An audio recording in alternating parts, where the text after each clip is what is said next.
guess we're doing this without Kick. Kick's not connected. So YouTube it is. Welcome in.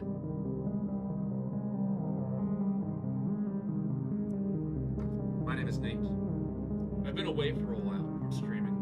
Things happened. It's okay. I'll be fine. So,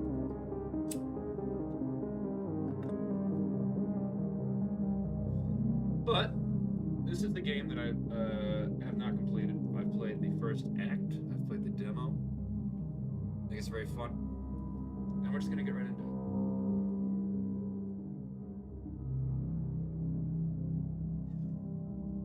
You know what? I'm just gonna close gig. YouTube only today. Sorry, Kick.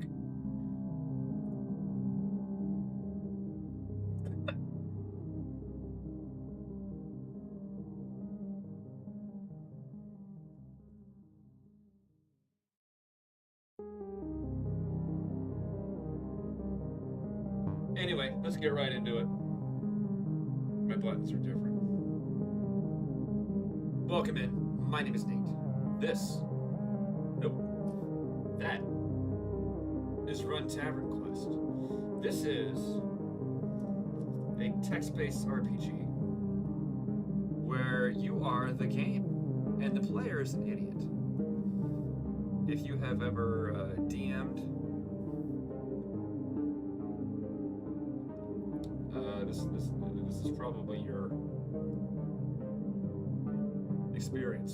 So we're gonna start a new game,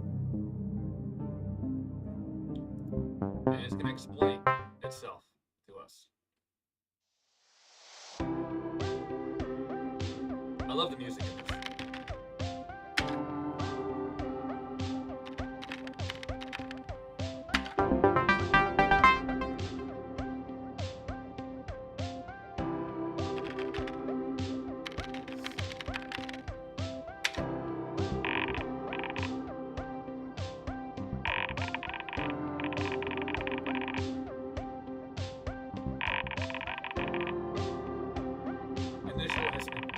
Please. Initializing program.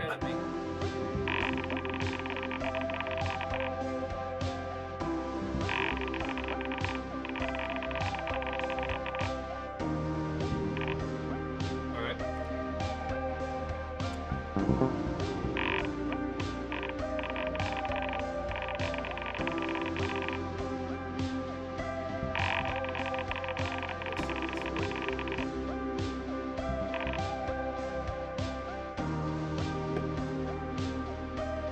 Gotcha.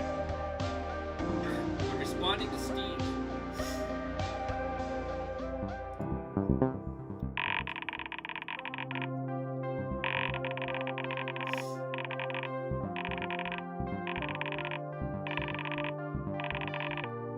Something lighthearted. Still lighthearted. Lighthearted works. Running TavernQuest. Oh my ale. Yeah. Oh my head. Loading. Please wait. Can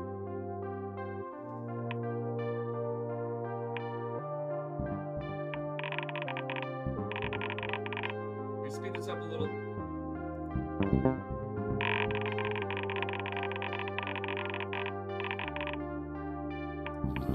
Does it work? It works. Loading complete. It's done.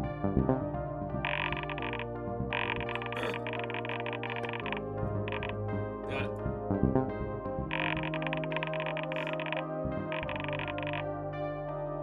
The cardinal mandate.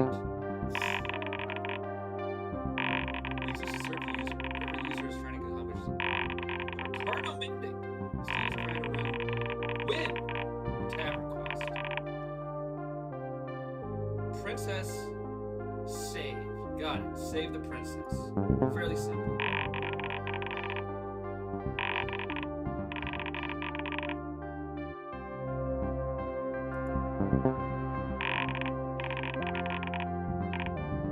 I'm ready. TavernQuest version 1.1. Type new game to begin.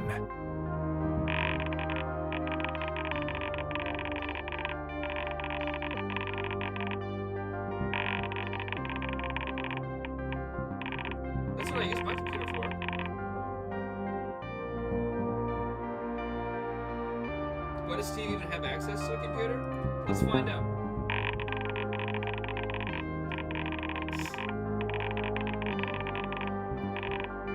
He's failing algebra. Sounds familiar. I failed algebra twice. No, wait. I went to summer school for algebra twice. It's a long story. I failed algebra, went to summer school, passed it. School made a mistake, put me back in algebra. I failed it again. Over a year, because I didn't do any of my work, really. That's it.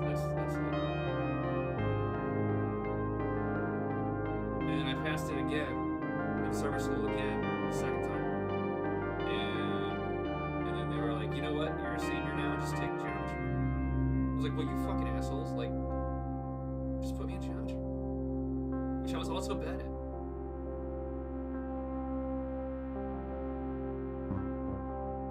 Let's do a tutorial.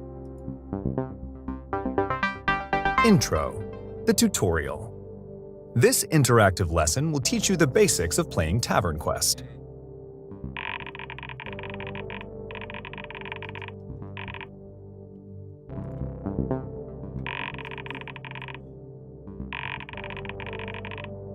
You are in a classroom. Why?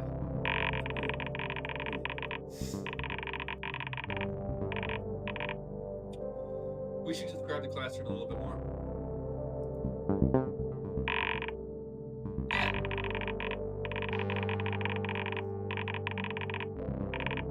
Yeah, we'll hold his hand a little bit. You take a seat at a desk at the very, very back of the absurdly elongated lecture hall. You find yourself alone, as the other desks are all empty. Bookshelves line the wall. Candlelit chandeliers illuminate a high wooden ceiling.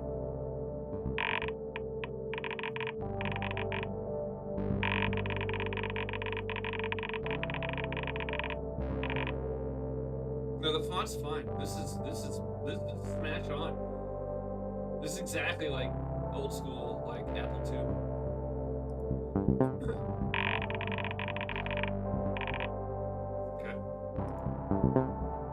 There is something written on the blackboard at the front of the classroom.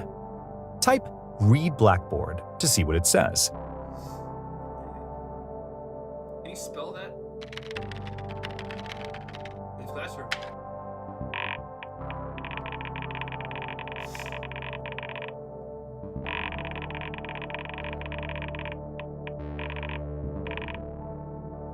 Alright, leave classroom. Whatever reason you had for being in the classroom is seemingly irrelevant. Immediately after taking your seat at your desk, something causes you to abruptly reverse course, stand up, and head straight for the exit. You decide not to read the blackboard. The information written there holds no significance to you, apparently. Me too, really.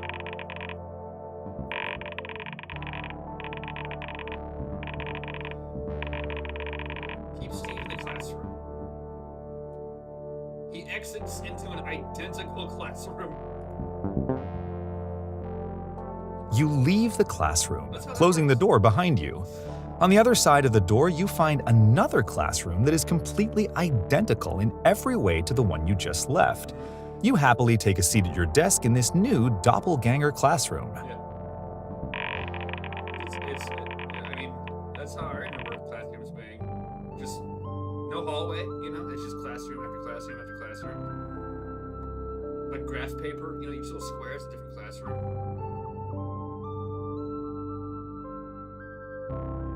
Send to the teacher.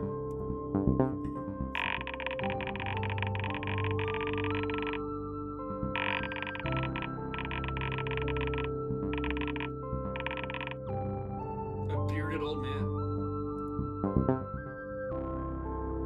At this point, the teacher walks into the classroom and sets his things on his desk. He is as old as his beard is long and gray, though he maintains remarkable posture, and his purple scholarly robes are neat and well-pressed. "Hello, dear player," he says. "I am Tutorial Terry, the teacher of all things TavernQuest." Yeah.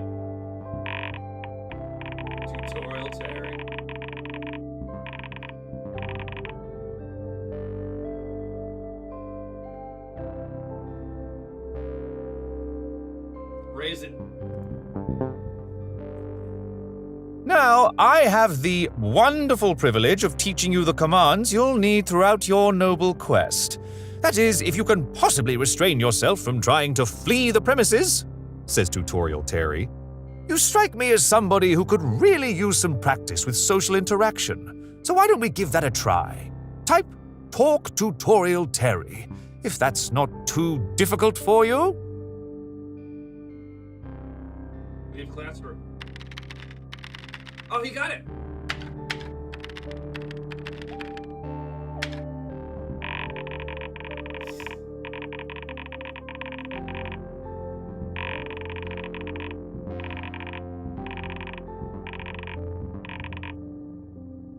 Something friendly. Let's make Steve be friendly for now. You say, "Hello, my name is Wendell, and I love tutorials. I wish I could stay in this tutorial forever and ever." Tutorial Terry replies, "Oh boy, a tutorial enthusiast! How very lucky I am!"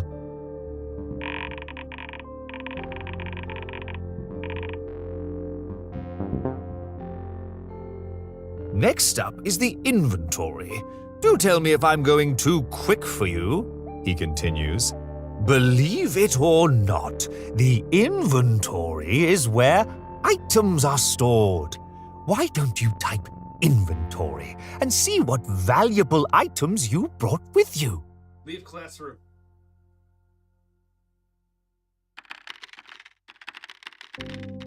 No, don't.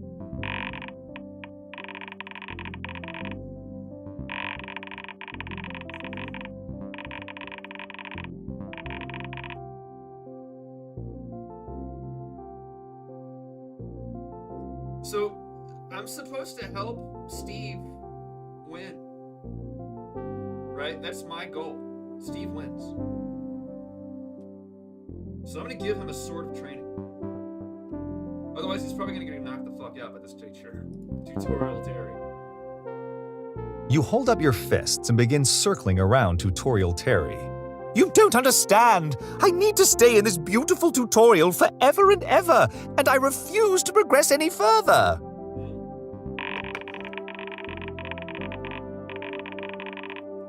I control the enemy. Steve needs to win, and I need to lose.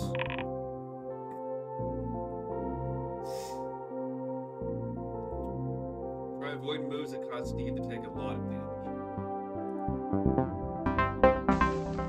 Combat. Type Help Combat for list of battle commands. In Terry's favor. No, Steve's favor. Alright. You swing your arms and eagerly lunge at Tutorial Terry. I gave him a sword.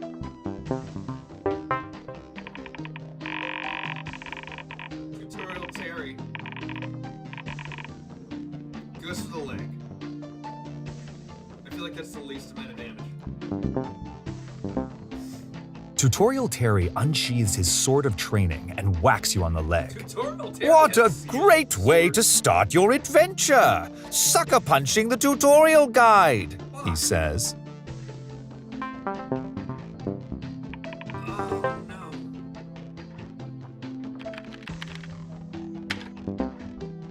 You sock Tutorial Terry in the stomach.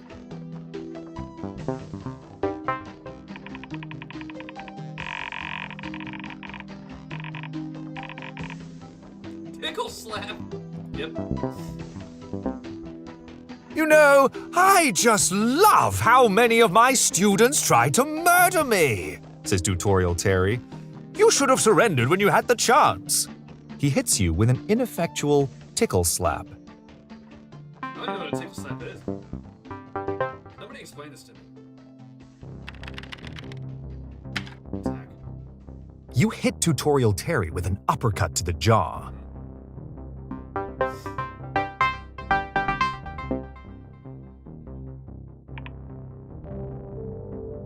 You finish bashing in Tutorial Terry's head as he falls limp to the floor. I have bested the tutorial boss, you say. Clearly, I should win some sort of award for being so gallant.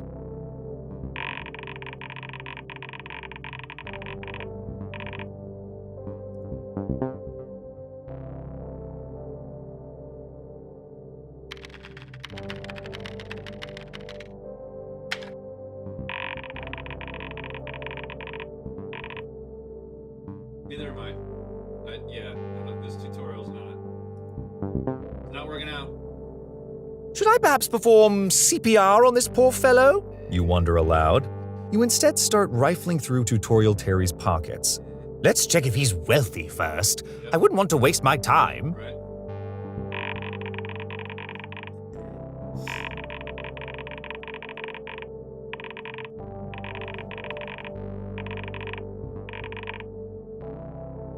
Oh, glint of pocket.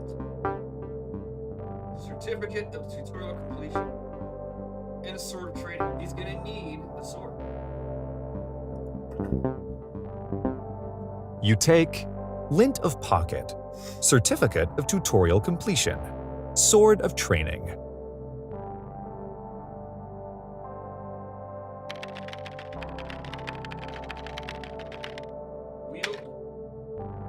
You take a few test swings with the wooden sword of training. What a hunk of junk, you say. No wonder I killed him so easily.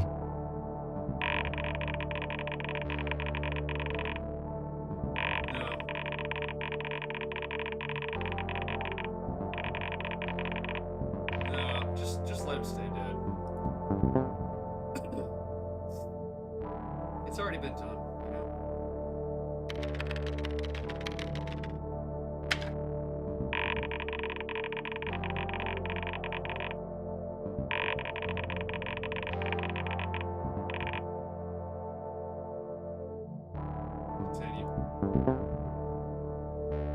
You fill in your name on the Certificate of Tutorial Completion and forge Tutorial Terry's signature, thereby formally completing the tutorial. Yay!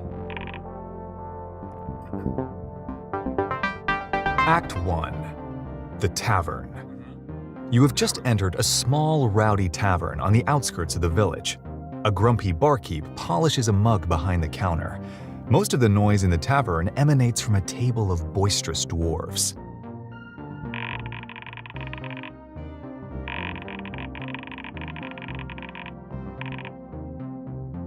Save the princess. Wendell, father sends me. You recall that you've been meaning to read an important note from your father in your inventory.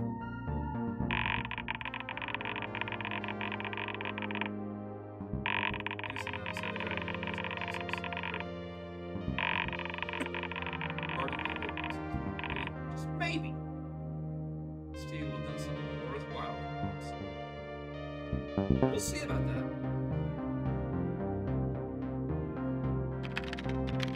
Win game.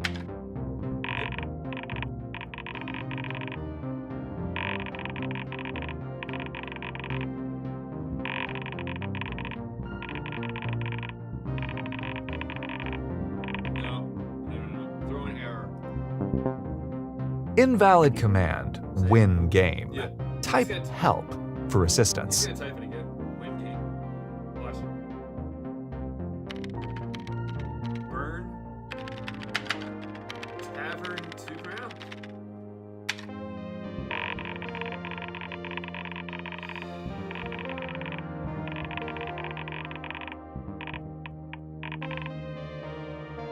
Steve wants to commit arson. That's what burn tavern to ground means. I mean, that's... Disgusted with the tavern's uncultivated milieu, you contemplate setting all this filth ablaze. Unfortunately, you seem to have left your matchbook and gasoline at home. See, that's good. I like it.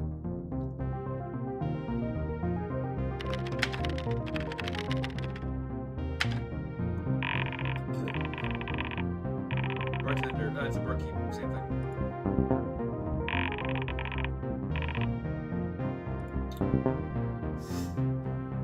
You look around for a bartender, but all you can find is a barkeep. Is the barkeep good enough instead of whatever a bartender is? Yes or no? Just say yes.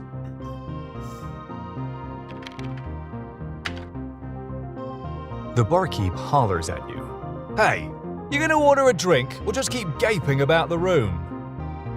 What a trick.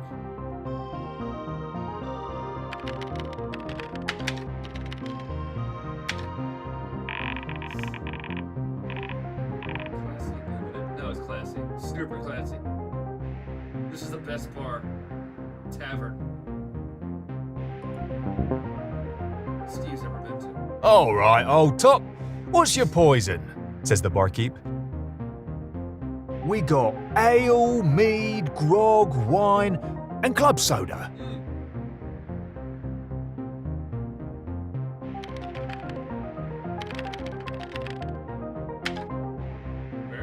The barkeep chuckles.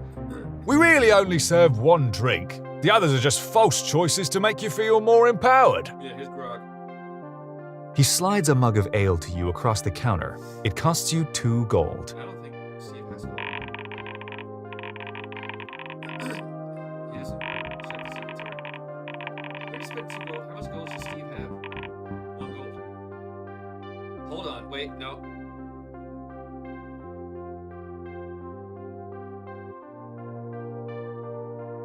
It's gonna be funnier if we give him a lot of gold.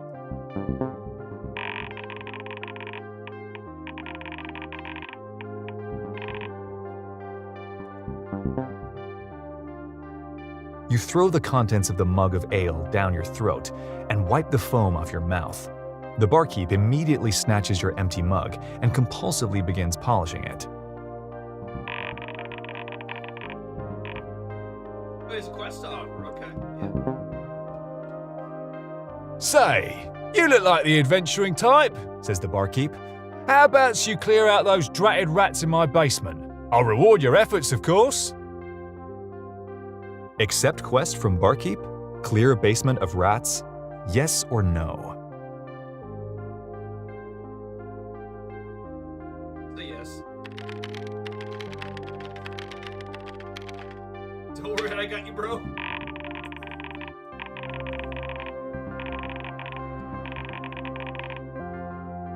He accepts the quest. Only an adventurer as noble as I could possibly aid this distraught citizen, you ponder aloud. You carefully consider the right words to put the troubled barkeep's mind at ease. Don't worry, I got you, bro. Just as we chew it up. Please hurry. Thanks, says the barkeep. Oh, and for God's sakes, don't just leave this in your quest journal for like 3 years and never get round to it. I've given this quest out 17 times this week, you know? It's a lot. All these adventurers. Too good to do a bit of grunt work. He scoffs. To be honest, they're rats, you know? You can just put poison down there. You throw open the basement door and walk down a narrow, creaky stairway to the basement.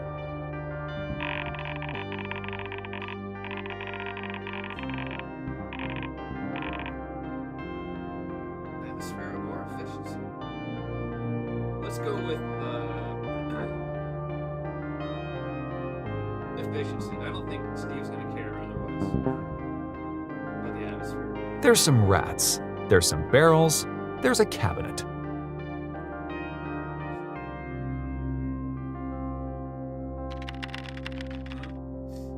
Talk rats. Got it. Yep.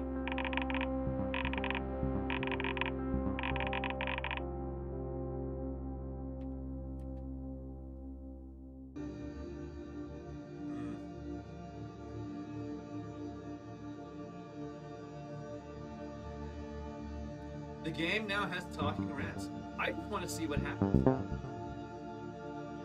You clear your throat and try to recollect some of the phrases you learned back in middle school rat squeaking class. Eek, eek, eek, eek. I command you to get hence. You attempt to squeak to the rats. If these rats are going to live in my country, they ought to learn English anyway. Exactly. Is there a translator amongst you? You ask the rats. I've been saying this for years. The rats continue scurrying about for a minute. Finally, a rat stands on his hind legs and, to your bewilderment, speaks back to you. I am a delegate sent from the rats of Basementia. According to due process, we have put the issue to a democratic vote. I must unfortunately inform you that the referendum failed to receive a necessary 2/3 majority, and the denizens of Basementia will not surrender per your command. I must also unfortunately inform you that forced deportation is a ratified war crime. No pun intended. Good day, sir. Nope.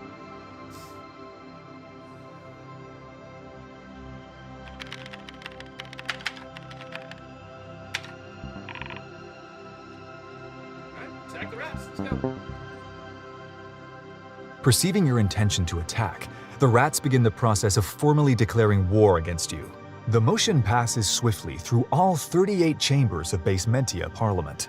The rats organize into orderly troops according to previously sanctioned contingency plans and squeak loudly.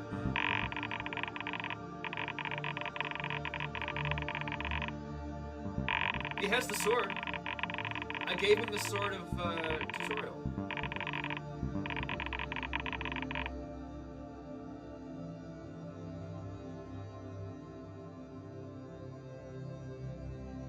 I gave him the sword. Of obliteration. Combat. Remember, Steve Type has to Help win. Combat for list of battle commands.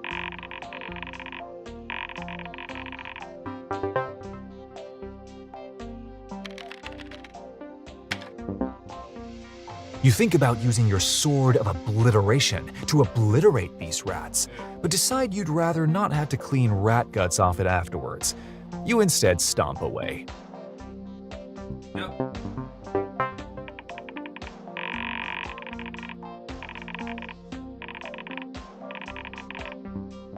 They scurry around his feet. The rats scurry about your feet and gnaw on your toes.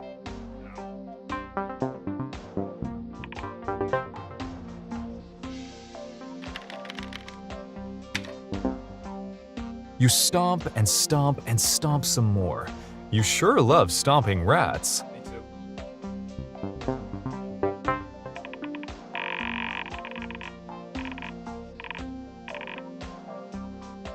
Catapult.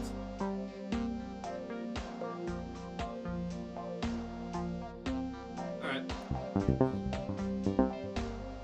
The rats congregate and work together, using their tails to fling one of the rats at your face. It crawls down to your neck and gnaws at your jugular.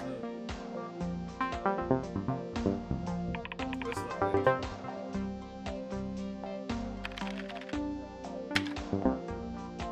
You're down to the last rat.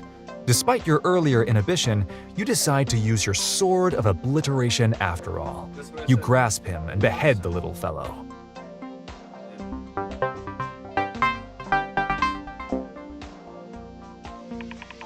Yeah, kill the rats. You have valiantly stomped out the brains of every rat. The floor is now blanketed with rat carcasses. Incredible.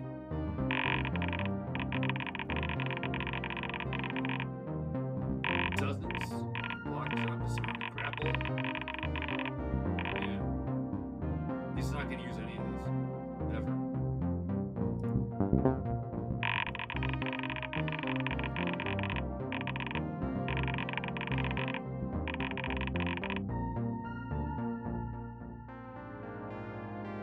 $100. Steve never uses any command accepting tag. What do you say? It sounds like terrible odds because that's all he's ever done. Easy $100? No deal.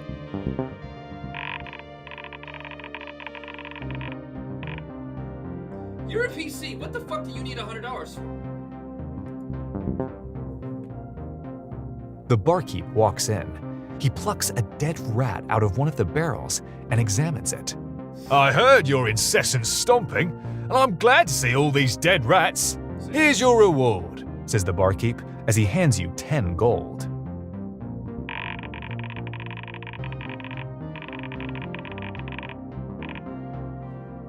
Secret passage. The kid. Got it. Feel free to look around the basement as much as you want, says the barkeep. He heads back up the stairs to the tavern. Yeah. Exhausted, you lean against the closed ornate cabinet and take a breather. Whatever shall I do now? You think to yourself, while admiring the fine craftsmanship of the cabinet next to you.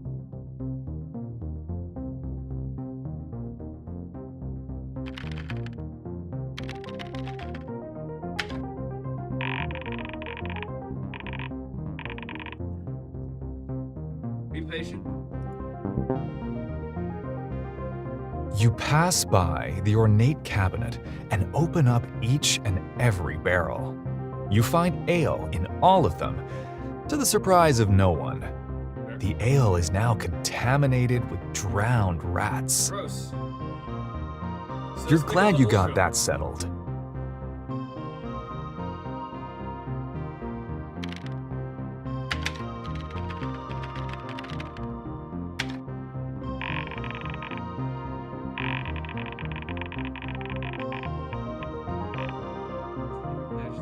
Yeah, he needs to do passage. You ditch this grody basement. That dumb cabinet was probably empty anyways. You're now back upstairs in the tavern, admiring the shiny new 10 gold in your inventory. Yeah.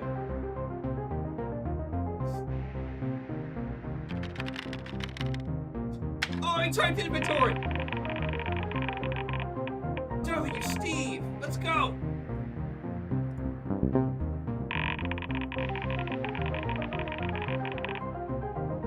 Yep. What other... Ooh. No from father. Probably, yeah. Bring a pen and ignoring. All of them. He's got all of them. Everything. You're carrying Sword of Obliteration, Same. Note from Father, Quest Journal, Yeah. Ring of Peasant Ignoring, an amount of gold.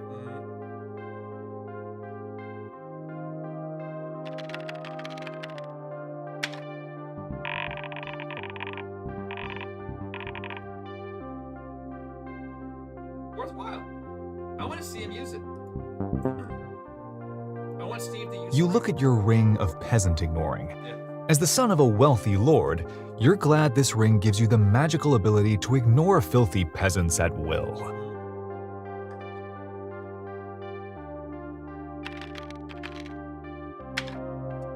Red note. Invalid command, red note. Yeah. Type help for assistance.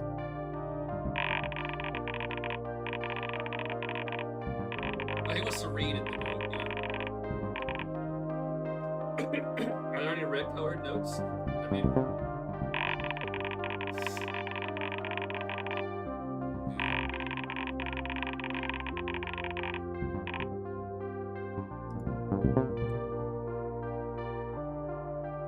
Spell it right.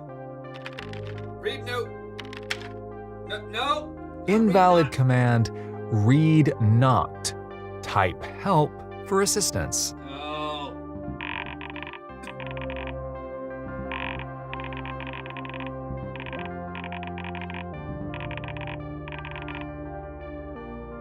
He'll get it right next time. Please.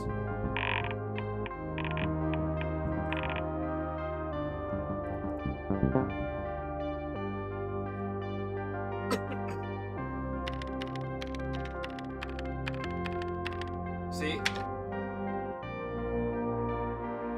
I have faith in you. Invalid command, read note. No. Type help for assistance. No, that was right. Read the note. God damn it.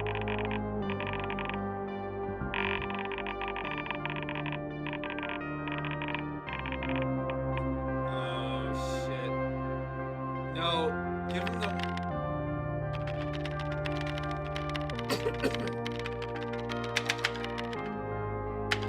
Well, yeah.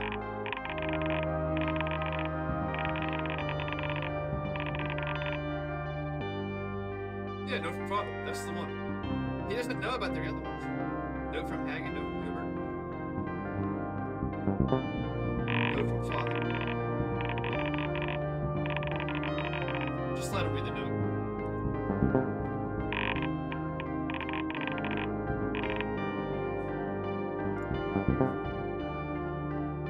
Invalid command, dude, just let me read the note. Type help for assistance.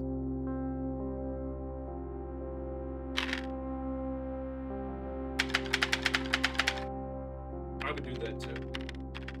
Read note from father. See?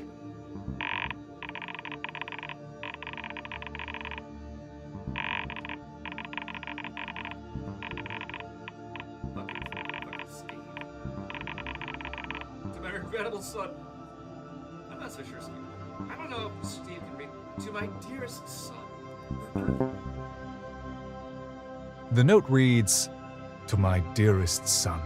Normally, I would hesitate to ask a task this daunting of you, but it is not I, but the king himself that requires it.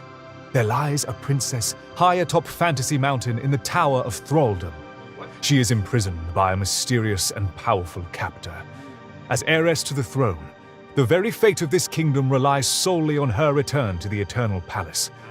I bid thee travel to this unassuming tavern, her last known location, and, might I add, a fitting location to begin such an adventure. Sincerely, Father." Sure.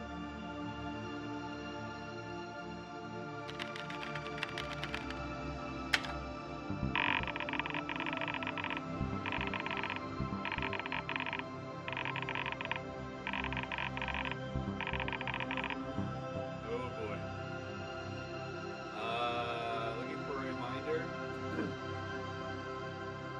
that he needs to go to the basement. Okay. Looking for a love connection? Not likely. Something to do. Alright, so looking for a reminder or looking for something to do so far. Or a lengthy description.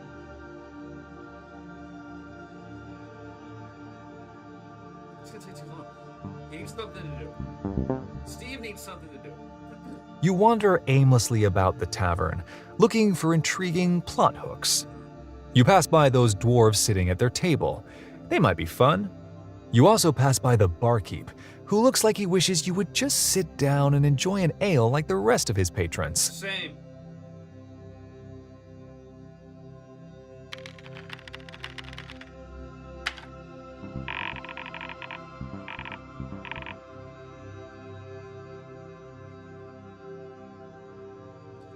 Well, dwarves are either gambling or brawling. They love both of those things. So they're probably... Let's go gambling. Steve's got a lot of gold. One of the dwarves starts howling in glee as he sweeps a pile of gold off the table and into his pockets.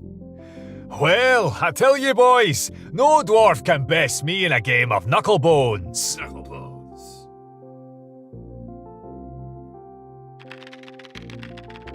Talk dwarf. Alright, fair. Pleasant greeting, angry shouting. Probably a pleasant greeting. You approach the table of the foreign, rowdy dwarves. "Greetings, comrades," you say. They're Russian. One of the dwarves turns to you and says, "Oi! You look like a nice fella. Care for a round of knucklebones?" Dwarves are canonically Russian. "Play knucklebones with dwarves? Costs 15 gold. Yes or no?"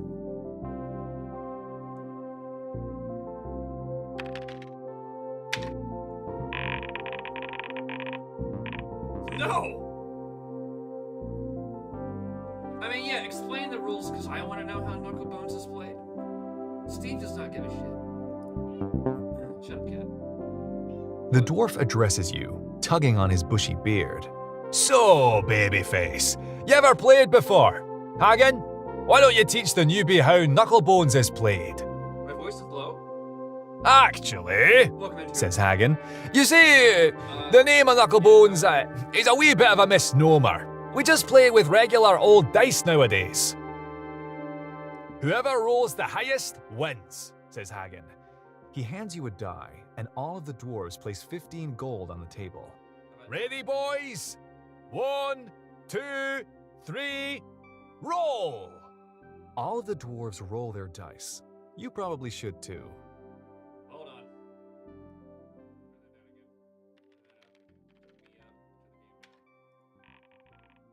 That's probably better. Where does Steve roll? Is it better now? Steve rolls,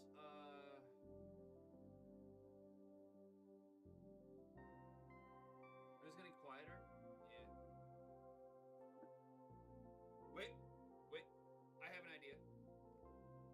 dice. We're gonna actually roll dice for Steve. I'll be right back. This is a great idea.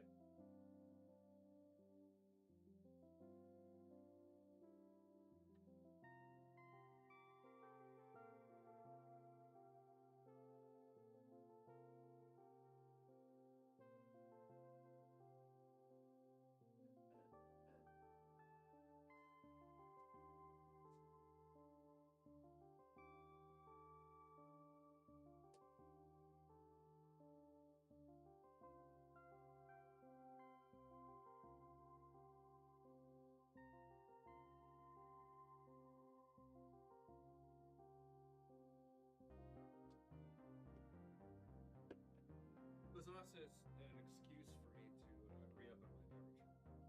Okay, so D6. You can't hear anything now?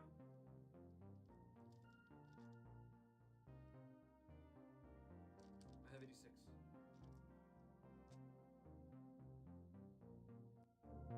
There. So the game music there, right? I'm just turning myself all the way up. Steve rolls a 6. The clatter of heavy dwarven dice fills the tavern as all of the dwarves roll them. I got a 4, One says, but look at my 5, says another, boys. I rolled a 6. yells Hagen. You roll a 6. Yeah. Huh? Says Hagen. I also got a 6 myself. What are we supposed to do for a tie again? Do it again. Run it back.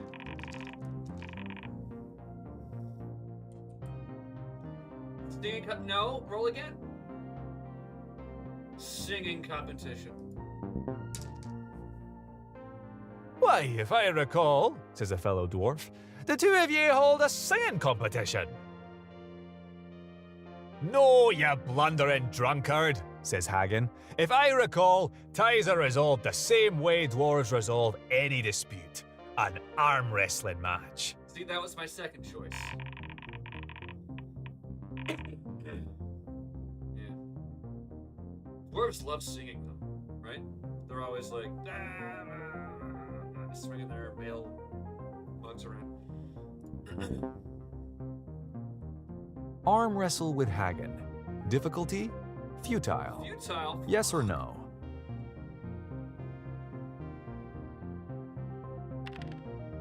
No? You soberly explain to Hagen that such physical contests are against your moral code. What? Hagen rolls his eyes. What? Ah, you big baby. Wait. I bet you like us to have a nappy wetting contest instead. Come on, I'll even go easy on you. Arm wrestle with Hagen. Difficulty? Futile. Yes or no? Just say yes, Steve. Just say yes. I'm counting on you. No! He said no. I understand I'm in the way. I gotta... You again attempt to persuade Hagen that your refusal is one of asceticism and not one of cowardice. Look, pal, I don't know what you're on about, but I'm telling you that if you refuse one more darn time, I'm keeping this gold for myself. Arm wrestle with Hagen? Do it, you weenie. Yeah, Yes or no? do it.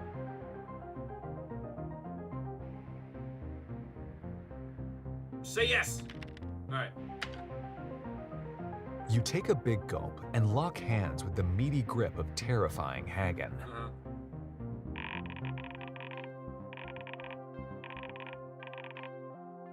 Steve is as strong as they come. To the surprise of every dwarf at the table, you readily meet the terrifying force of Hagen's arm. Hagen's arm begins to waver as his beard starts filling with perspiration. A concerned dwarf pounds the table. Uh-oh. Hagen? What are you doing? Are you really losing to this wee one? Ha ha! Hagen laughs comfortably. Of course not! What do you take me for? Right. I take The you for battle you have been informed. fiercely fighting has been but mere child's play. With a slight flex of his bicep, Hagen pins your arm and also somehow your leg to the table. He giggles at his own connivery. Yeah. I don't think I'm Amid the ensuing round of chest bumps between the dwarves, you sulk away from the table with the shambles of what remains of your masculinity in tow. Why, you think to yourself, why did I arm wrestle a dwarf? Because I made you. What? We have a visitor. How you doing? You know what? I bet my cat could be. Sure. Probably smarter than Steve. I don't give him a lot of credit. But like so far Steve's fucking man. It's rough. It's rough over there. Oh, hold on. Does my background eraser find it? Oh yeah, see? There it is. Hey, look right there. Right there. Alright, go away. He doesn't like being held. You doing? A reminder.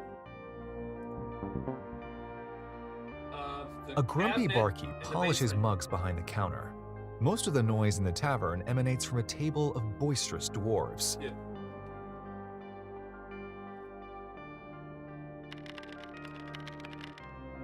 Look at the barkeep.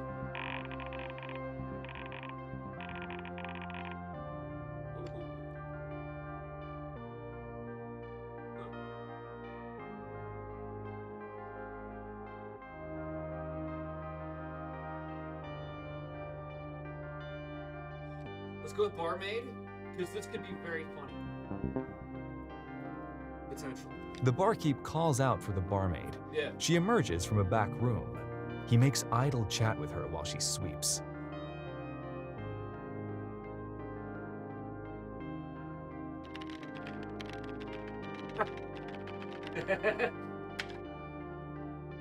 Invalid command. No, How no, hot no, is no, the no. barmaid? No. Type help for assistance. I want to tell him. Her name's Helga. Seduce barmaid. Alright. Oh, yep. He wants some friendly chat. No, he doesn't. I don't know. Let's find out. Invalid Let's go. command Ah! seduce barmaid. Type help for assistance.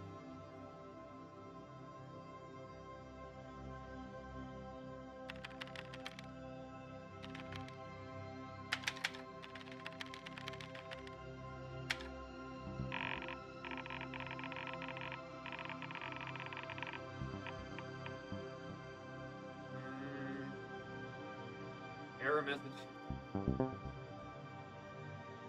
Invalid command flirt with barmaid. Type help for assistance. Steve will never test help. Type help. Get barmaid. Hold on.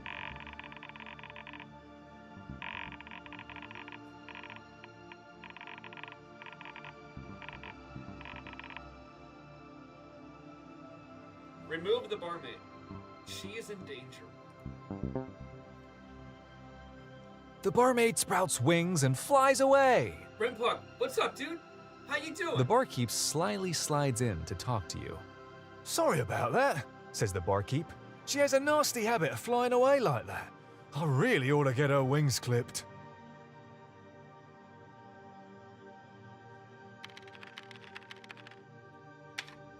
Welcome in.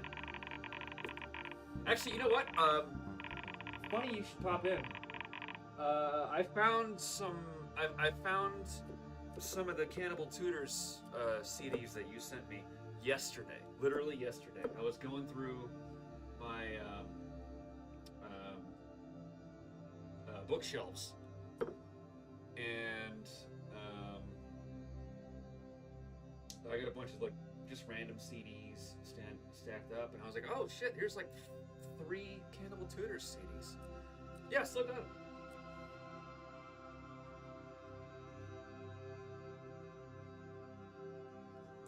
all those Litany Mix Madness. Dude, I got like, I don't know how many of those. Probably 40, 50 maybe. There's a lot. All right, Steve. Back to Steve. But yeah, man. Hey, welcome. Thanks for joining. I have to make Steve win. I have to help Steve win. But he's an idiot, and as you can see. So I have to not railroad, but more like cheese it in his favor.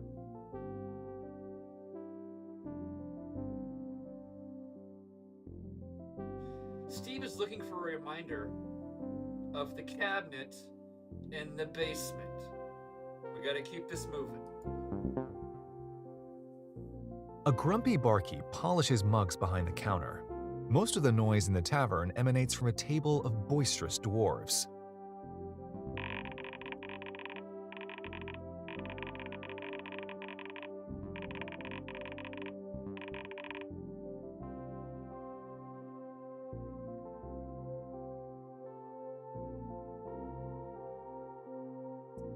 So the barkeep can tell him what to do, or I think a trapdoor sounds better. Like it'll catch his attention. So let's give him a trap. Suddenly, and without warning, a trapdoor opens beneath your feet and you tumble down. Oh, all right. The wincing barkeep peers in from above. "Sorry about that," says the barkeep. "This old barrel hatch needs a good rehinging. Hey, while you're down in the basement, why don't you have a good look around? Don't want to miss anything?" Yeah. You are back in the basement. All the rats are dead.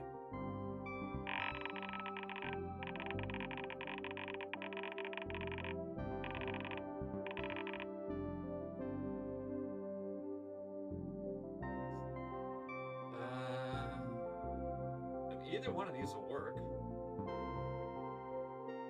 A mysterious glow. You notice that a mysterious, luminescent aura begins to radiate through the cracks around the closed cabinet door.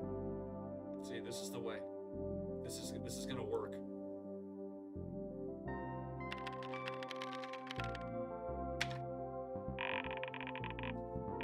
Yeah, no, I'm in the way. I'm sorry. Necessity. Or comedic flair, yeah. You open up the ornate cabinet to investigate the source of the aura. Huh. It looks like someone just left the lights on. Huh. You turn them off. Wow.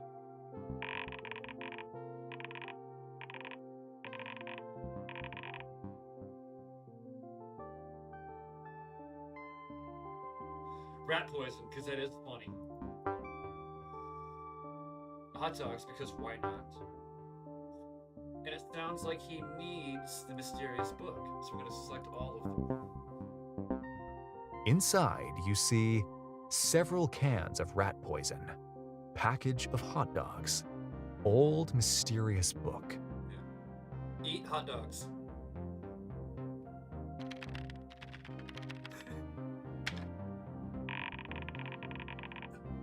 Yeah.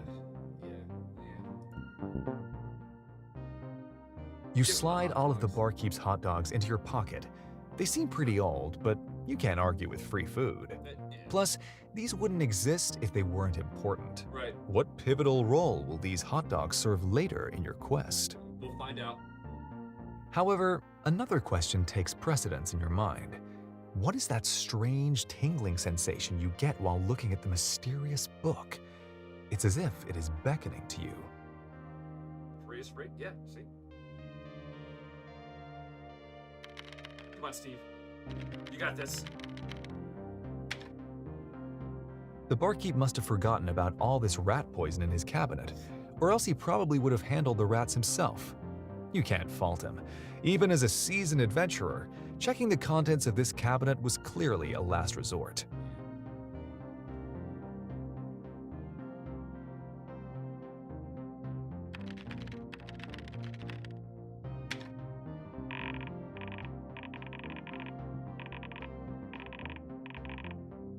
we can do this. Let's do this. It's gonna work. As you start to shut the cabinet door, you notice that the mysterious book has a lurid depiction of a naked elvish woman on its spine. Golden.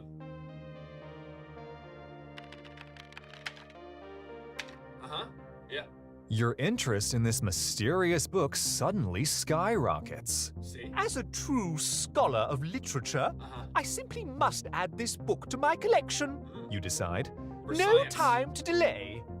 For science. But, to your disappointment, the book is glued shut and cannot be taken from the shelf. Instead, as you slide the book outward, you hear the creaks and pops of pulleys and winches moving into action. A false panel slides upward in the back of the cabinet, revealing a darkened secret passage. Oh my god. Okay. Come on, Steve. Yeah.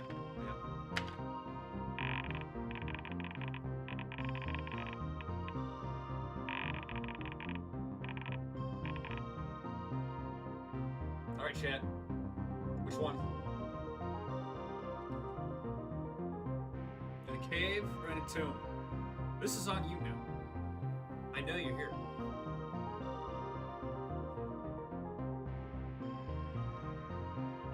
First answer gets it.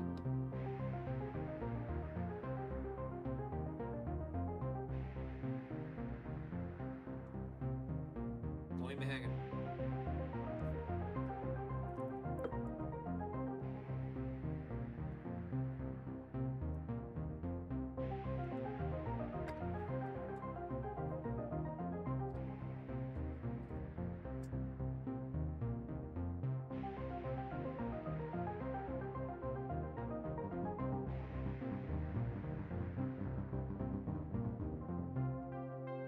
No? No answer?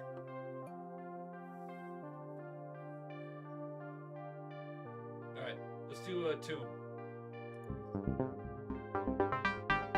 Act 2. The Tomb. You walk down a set of musty stone steps, bringing you even further underground. You find yourself in a dusty tomb. The walls are built of roughly chiseled blocks of tan stone, adorned with glowing torches. The room is cluttered with a lot of clay pots, linens, and other miscellaneous junk. Footsteps in the earthen floor end abruptly at a podium in the center of the room.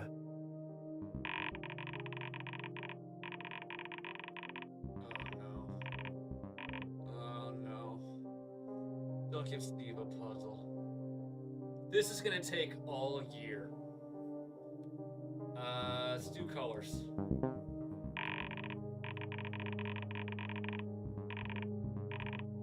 Matching. Simplify the shit out of it. Yeah. Ooh. Blue. No, red. Wait.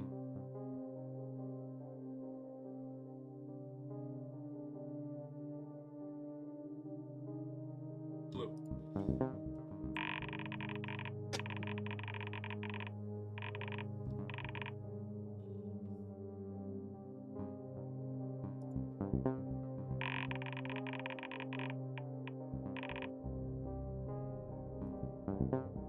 On the podium, you see 3 levers with the following colors: red, yellow, blue.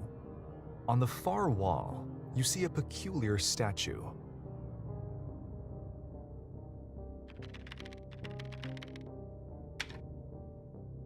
The statue depicts a ship being swallowed by a powerful ocean wave. You can almost feel yourself drowning in its blue fury. Yeah. That's not gonna be enough.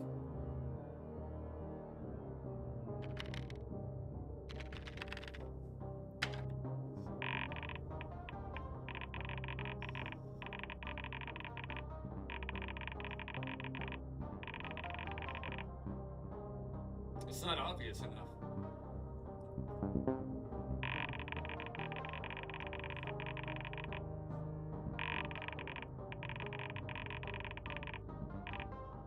Fine. Invalid command. Go forward. Type help for assistance.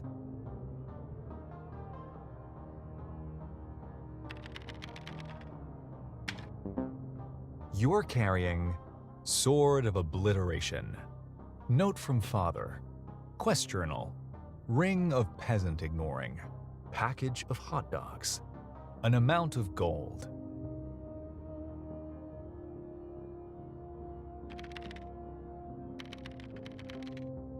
Use the hot dogs. Okay.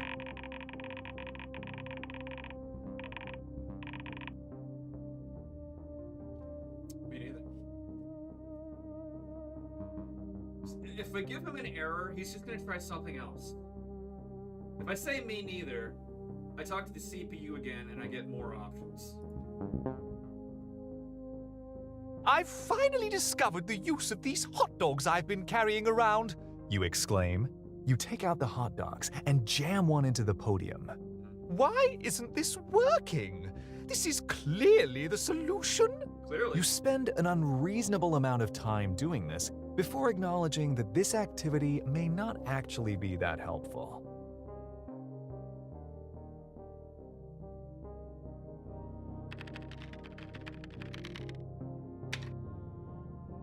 You pull the red-colored lever. Uh-huh.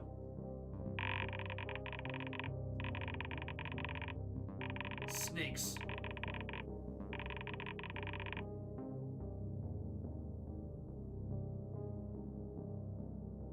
He sets off a magic orbit. So the chamber collapses would probably kill him. Magical room might kill him.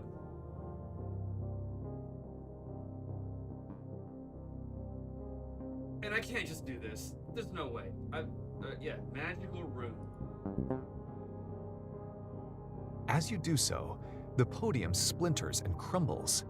A magical energy builds up within a glowing rune on the earthen floor beneath you. You panic and start to run, but the rune hits you with a blinding electric arc. A shocking jolt tears through your body before you collapse and your heart stops beating. In other words, you have chosen poorly. Yep.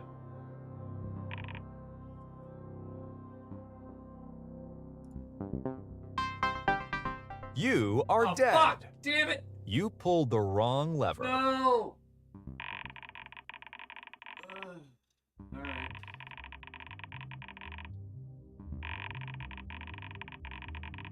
Oh, no. Okay. Alright.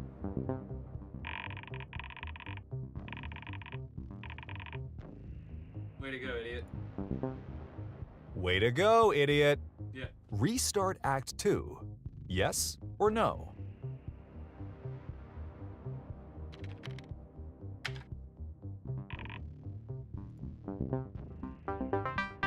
Act 2. The Tomb.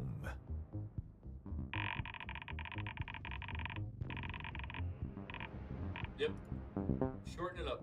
You Let's walk go. down these same steps again. You're so close to figuring out this puzzle. You can feel it. The podium still lies unsolved.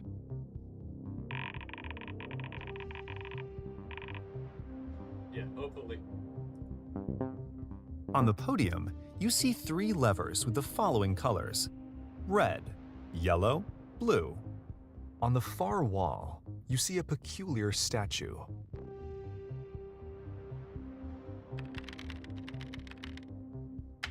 The statue depicts a ship being swallowed by a powerful ocean wave. You can almost feel yourself drowning in its blue fury.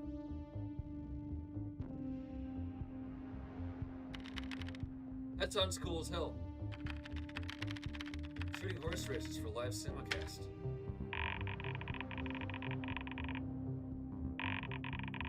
Hell yeah, dude. Thanks for stopping by.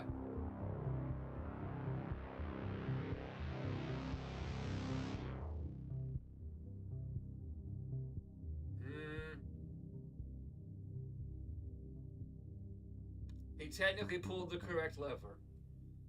I don't want to have to do all this again. Or throw an error. Let's give him another shot.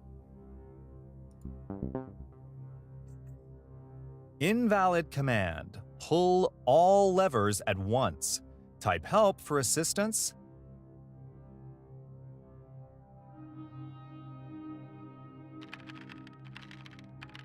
You got it! You pull the blue-colored lever.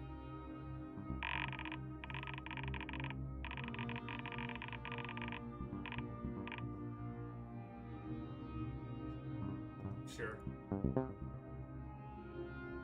The lever produces a satisfying click, and the podium begins to recede into the floor. You hear winches and pulleys working as the stone bricks on the far wall slide upwards to reveal a new chamber forward. You make sure to thank your big brain for figuring out that the correct lever matches what color the statue should be.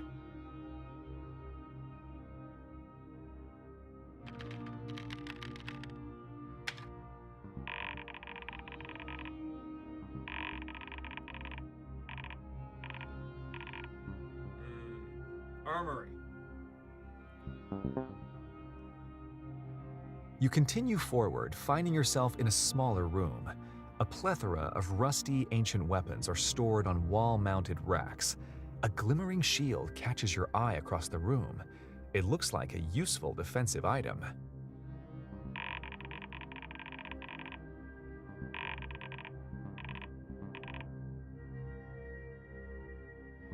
Zombie.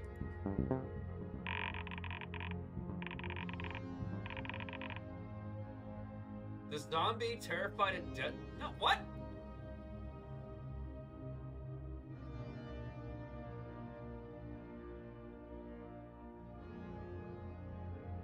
Big for it. Your attention is suddenly grasped by a dead body on the floor. It begins to rouse. You hear the zombie groan as it stands up and shambles towards you.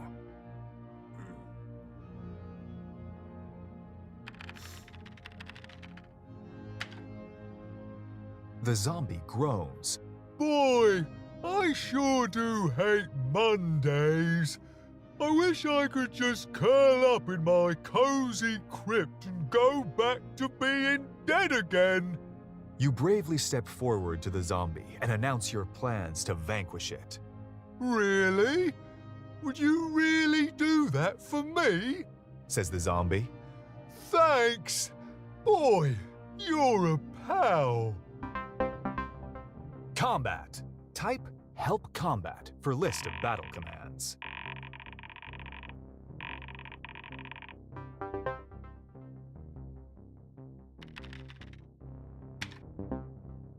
You holler at the terrifying zombie to end his monstrous attack.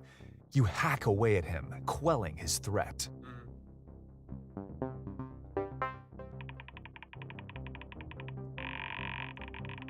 That was easy.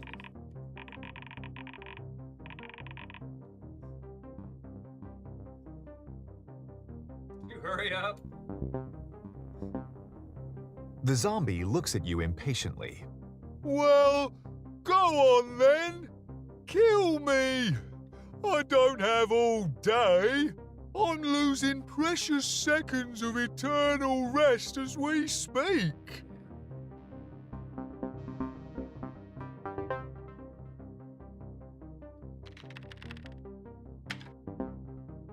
You strike and fatally wound the threatening undead zombie. He collapses to the floor. Not very threatening. Right? He's begging to be killed. It's That not- was a close one, you say, peering over the corpse of the terrifying zombie. Why is that red?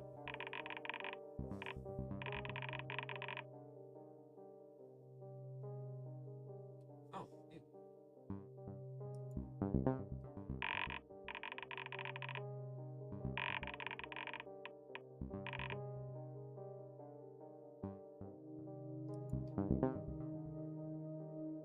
You hear the sound of gears sliding into place, and a weapon rack swings outward, revealing another chamber forward.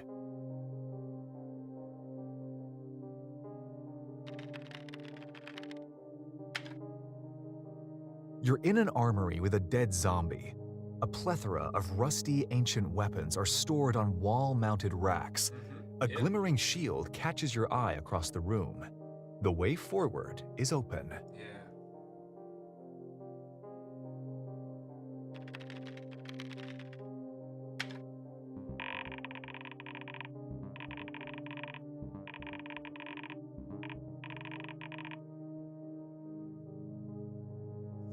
He already has a sword of obliteration. I could have given him Dagger of Mediocrity earlier, but I didn't. Or they're all useless. Let's give him the dagger. Most of the weapons are rusted and useless in their current state. You do find a weapon of passable quality, a Dagger of Mediocrity.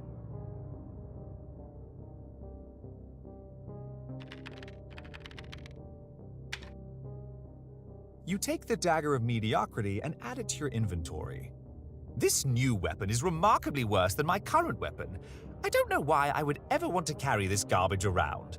Maybe I'll melt it down to an ingot of mediocrity and level up my smithing skill. Maybe. Probably not, but maybe.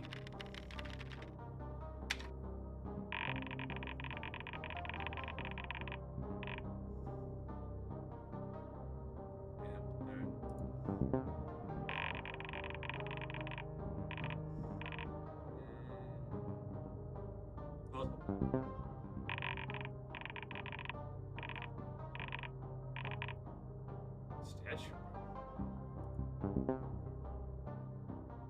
You walk into another large chamber.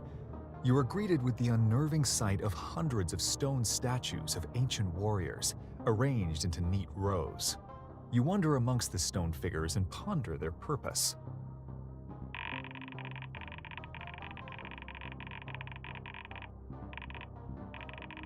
Not a good idea. We'll be here all day.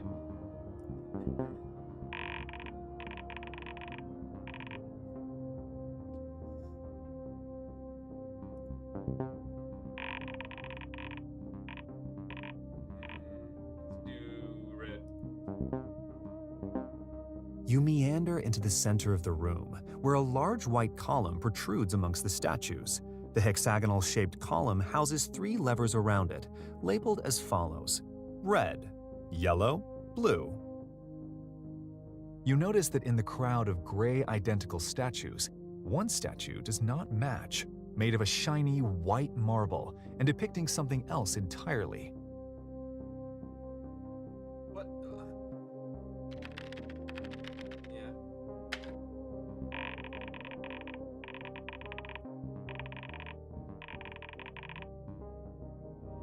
Pick a random one.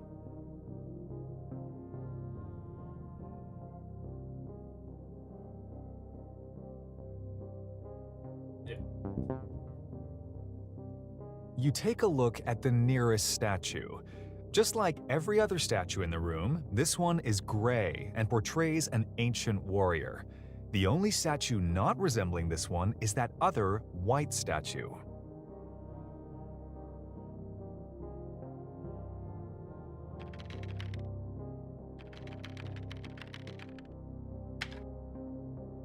The statue depicts a rose sprouting from the ground.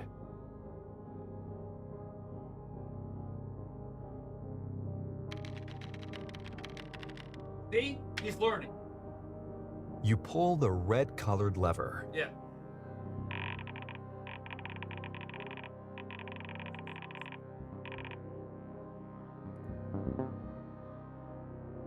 With a satisfying clunk, the lever locks into place. The column slowly rises upwards, revealing a set of spiral stairs underneath it.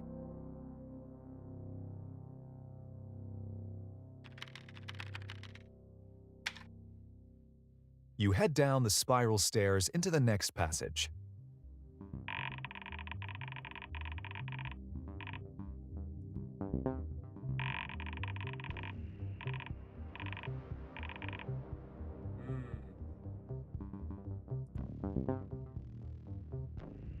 You descend down a small set of stairs into a flooded cistern. You are up to your knees in murky water. You pray that the number of parasites you acquire will be limited.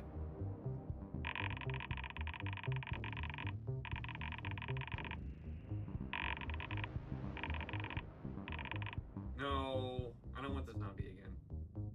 I want the mummy. Bring the mummy.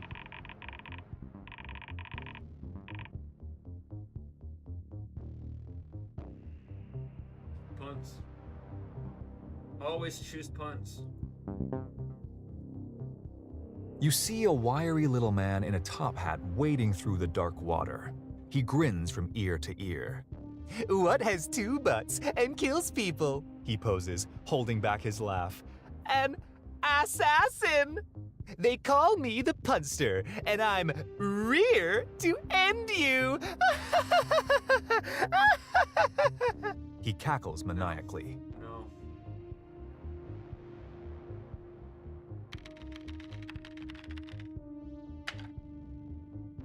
You I initiate combat with the punster. What did the amputee soldier cry out in battle? Says the punster. You'll never defeat me! Combat. Type help combat for list of battle commands. Difficulty, yes. Alright. Okay. Oh, shit. You run up to the little man and slice open his goofy top hat.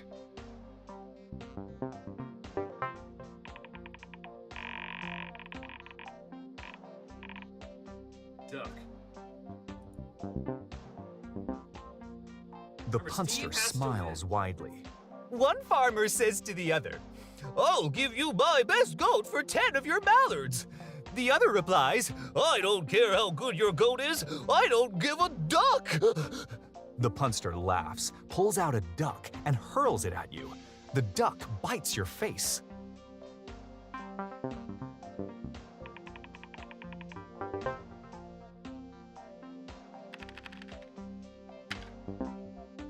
You cleave open a nasty gash on the punster's arm. Yeah.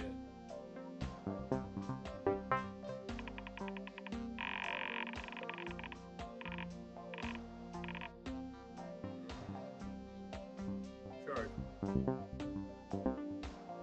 The punster smiles widely. Why should you never choose a guerrilla army as your telephone carrier? He says, because they always have hidden charges. The punster pulls out a battery and throws it at you.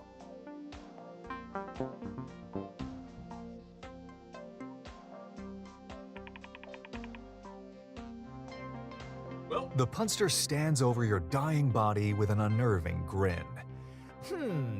I see that you lost the fight. That's okay, I can help, he says. Where's the last place you saw it? He chuckles to himself. These are the last words you hear.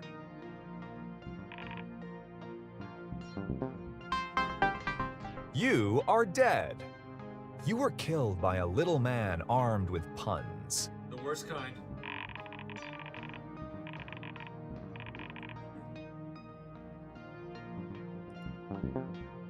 Don't lose hope yet.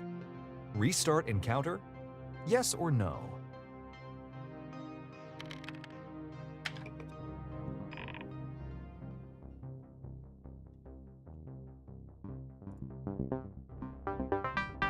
You initiate combat with the punster. What did the egg soldier cry out before battle? Says the punster. You'll never beat me! Combat. Type help combat for list of battle commands.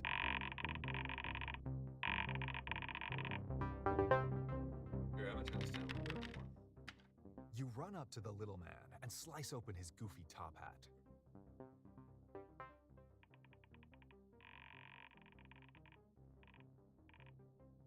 Punch. The punster smiles widely. What drink did the boxer order after the big fight? He says.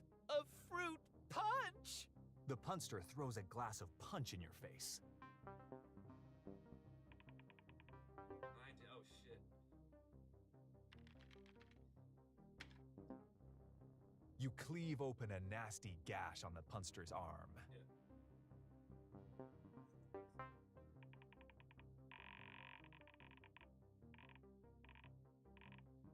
Ambush?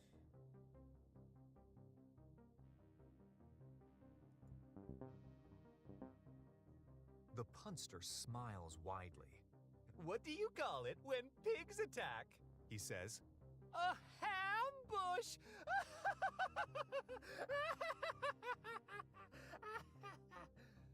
The punster begins laughing so riotously that he is unable to attack. See? That was the right option.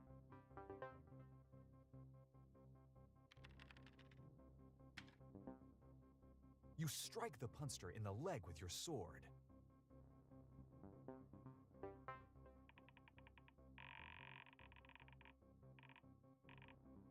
Block. The punster smiles widely. I think I've run out of puns, He says dejectedly. He pauses for a moment. I guess you could say I have writer's block. The punster pulls out a concrete block and throws it at you.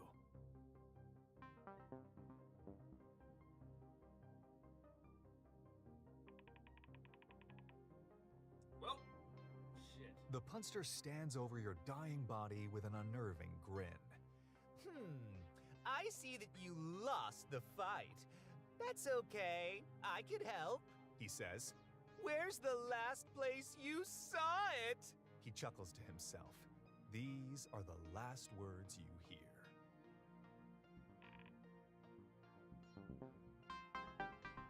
You are dead.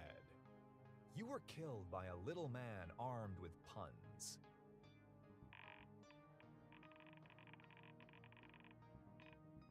I do!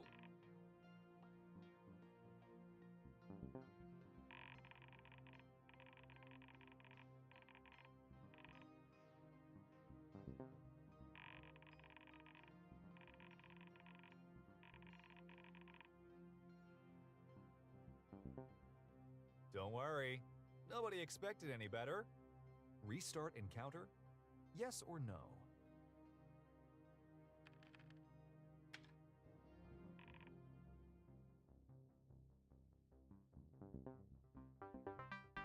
You initiate combat with the punster.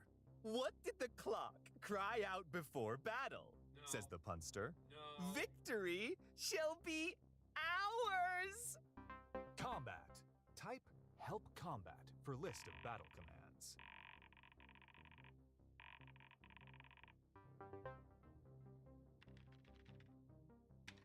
You run up to the little man and slice open his goofy top hat.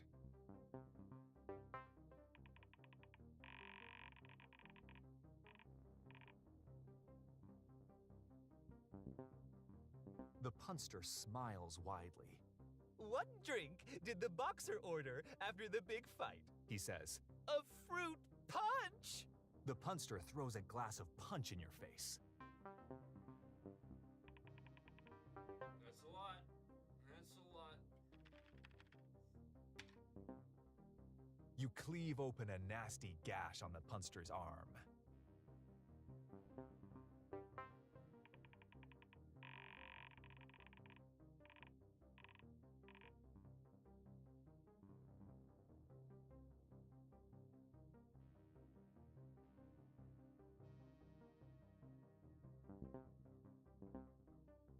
The punster smiles widely. What did the army general say when one of his cadets put a pushpin on his chair? He says. Attack! The punster pulls out a bag of tacks and throws them at you. They're just tacks.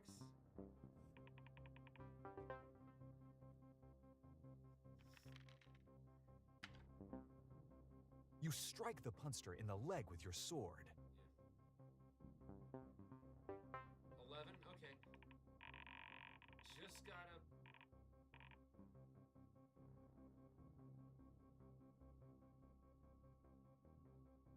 Yeah. I just gotta avoid 7 damage.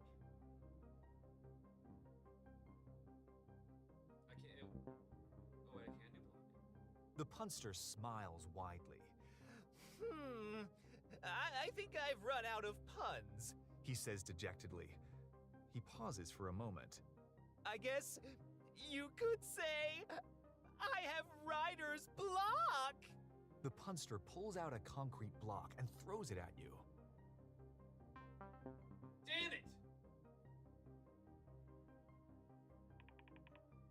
This is on me. Fuck Steve. The punster stands over your dying body with an unnerving grin. I see that you lost the fight. That's okay, I can help, he says. Where's the last place you saw it? He chuckles to himself. These are the last words you hear.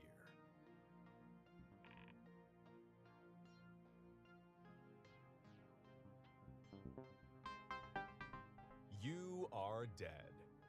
You were killed by a little man armed with puns. Move this a little closer. Hello. All right.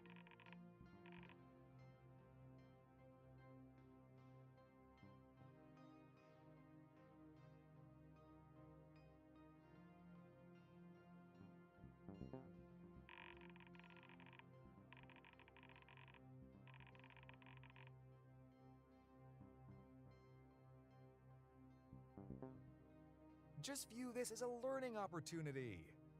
Restart encounter? Yes or no?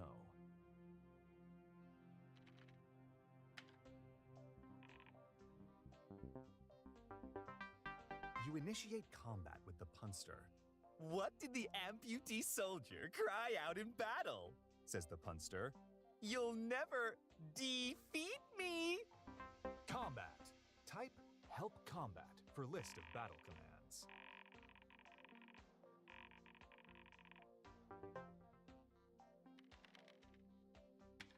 You run up to the little man and slice open his goofy top hat.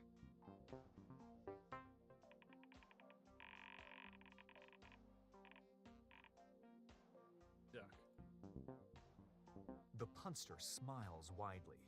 One farmer says to the other, I'll give you my best goat for 10 of your mallards. The other replies, I don't care how good your goat is, I don't give a duck. The punster laughs, pulls out a duck, and hurls it at you. The duck bites your face. Ow! Alright. Don't do that next time. You cleave open a nasty gash on the punster's arm. Duck bad.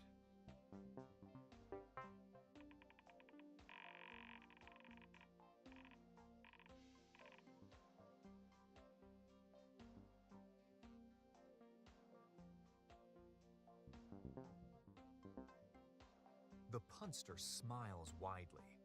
What do you call it when pigs attack? He says, a ambush!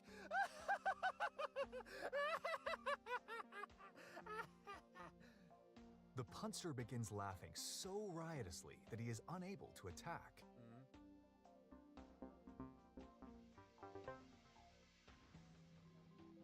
Come on, Steve. You got this. You strike the punster in the leg with your sword.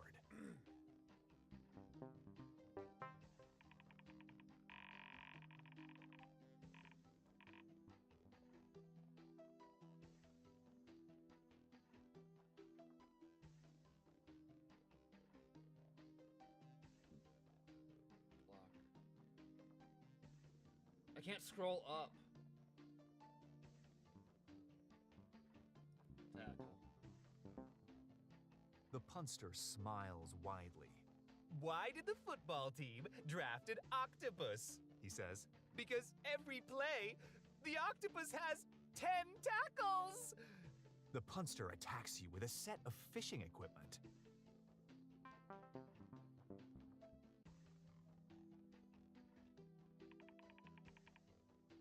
Steve! The punster stands over your dying body with an unnerving grin. Bro. I see that you lost the fight. That's okay, I can help, he says. Where's the last place you saw it? He chuckles to himself. These are the last words you hear.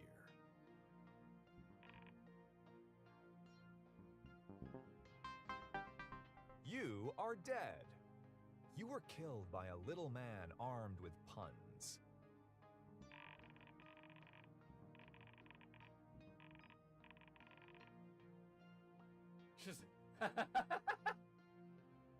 Just think, what were you even thinking? You were so close. Just Very think, close. you were so close. Restart encounter? Yes or no?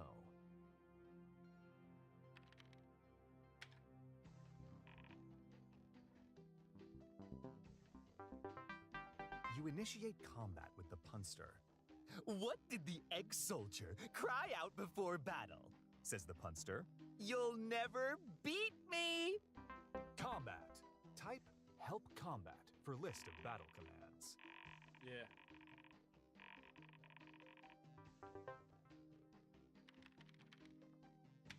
You run up to the little man and slice open his goofy top hat.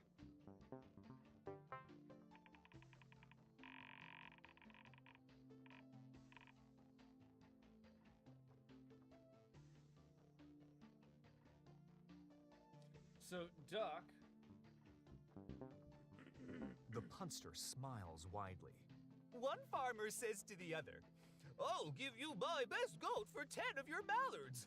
The other replies, I don't care how good your goat is, I don't give a duck. The punster laughs, pulls out a duck, and hurls it at you. The duck bites your face. That's not good.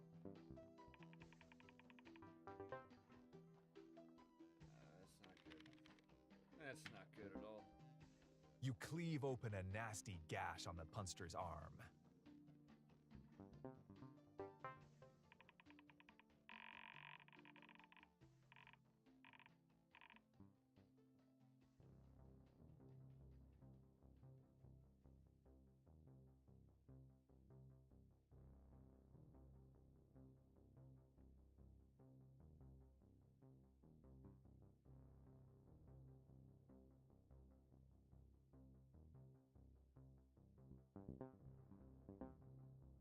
The punster smiles widely. What do you call it when pigs attack? He says, a ambush! Oh, wait. Yeah. He forgets. Yeah. The punster begins laughing so riotously that he is unable to attack. That was right.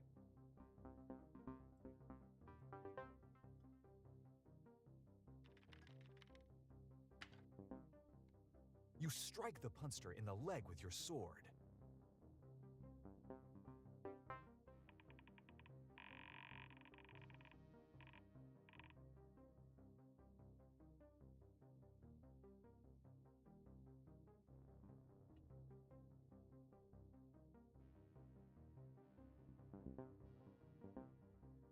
The punster smiles widely.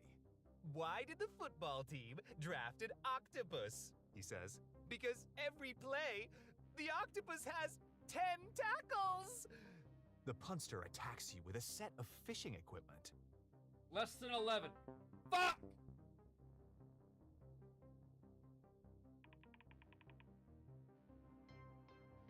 The punster stands over your dying body with an unnerving grin. I see that you lost the fight. That's okay, I can help, he says. Where's the last place you saw it? He chuckles to himself.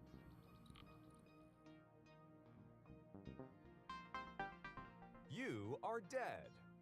You were killed by a little man armed with puns.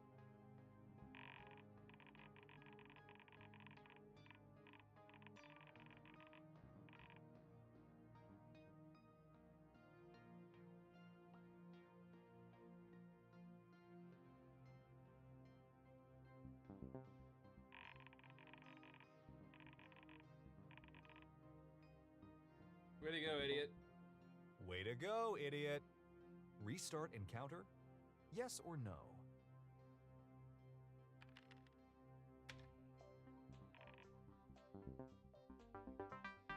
You initiate combat with the punster. What did the clock cry out before battle? Says the punster. Victory shall be ours! Combat. Type help combat for list of battle commands. Had 33 last time. You run up to the little man and slice open his goofy top hat.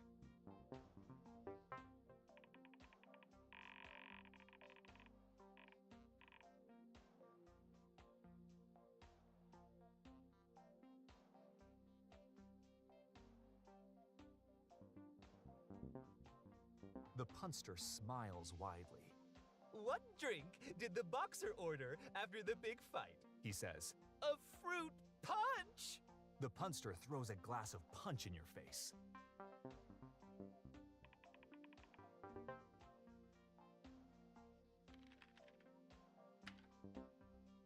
You cleave open a nasty gash on the punster's arm.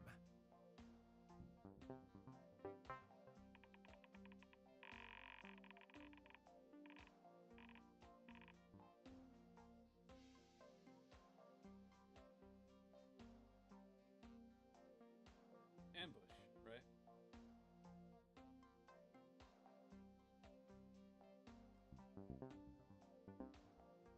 The punster smiles widely. What do you call it when pigs attack? He said. Yeah. Right. 0 damage. Okay. We got this. You strike the punster in the leg with your sword.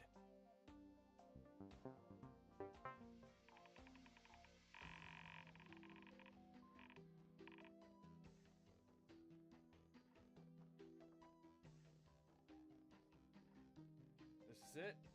As long as Steve survives 15 hit points, this will be fine.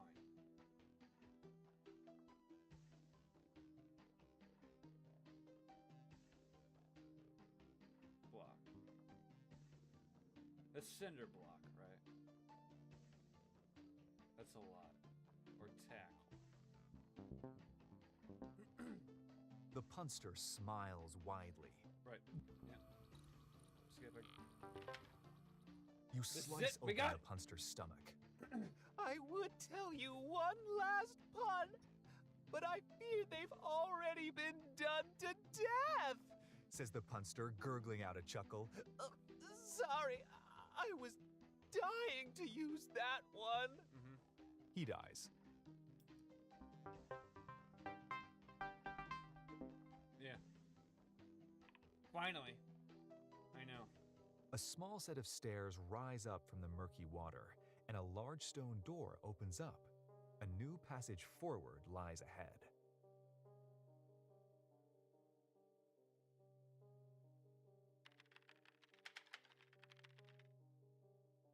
Yep.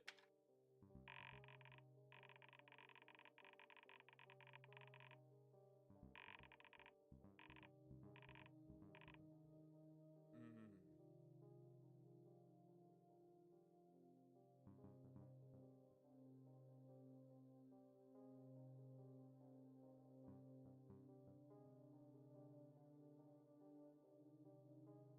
Tapeworm's probably the least deadly of dysentery and polio, so yeah. You drink the disgusting water you're standing in. You add tapeworm to your inventory. This will do wonders for my figure, you say.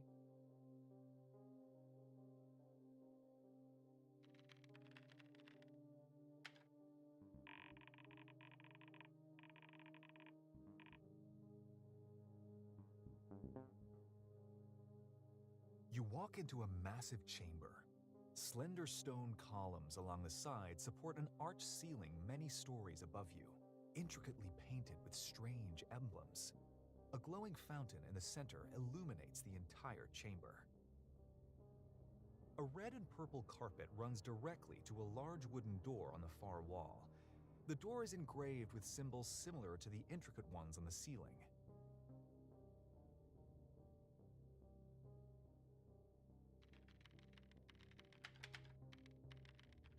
What?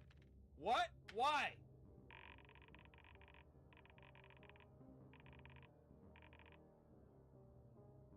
It looks magical. You take a drink from the glowing fountain. Your body rejuvenates and you feel much younger. No, wait. That's just what drinking normal water feels like. Mm-hmm.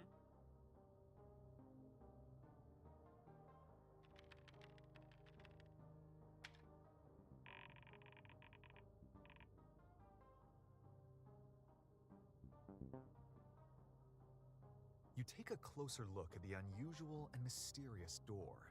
Its engravings are in a language you do not recognize. It does not appear to be locked. English.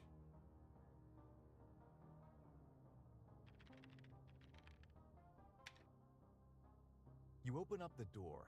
You are immediately blinded by the intense light behind it.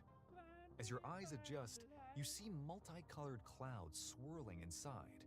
The door contains some sort of magical portal. Go inside the magic portal, yes or no? He's gonna say no. What happened to the volume? What do you mean? I turned the game volume down so I can be heard better. Am I too loud?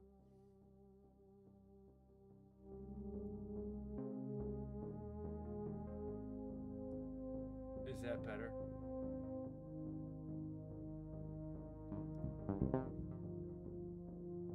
As you step through the portal, you feel yourself grow weightless as you begin drifting through the prismatic abyss. A strange acceleration acting on your heart tugs the rest of your body with it, pulling you away faster and faster. You lose track of time and space as reality is substituted by this kaleidoscopic dream. Minutes pass.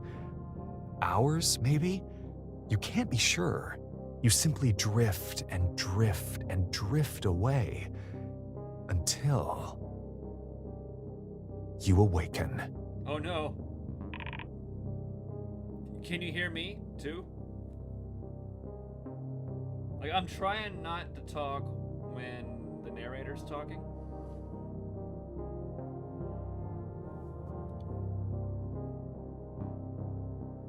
Also, I had to do like a very last second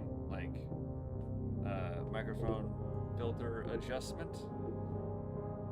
This is not how the test went. I'm pretty low in many ways.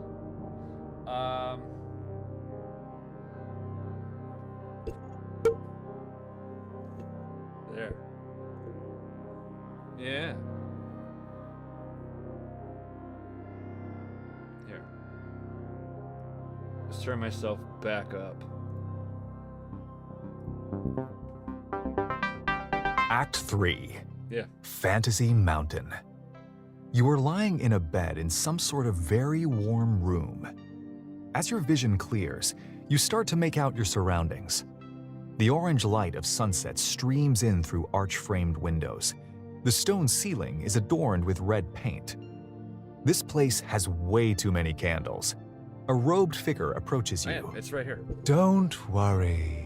Traveling through the portal is tough on everybody, says the robed figure.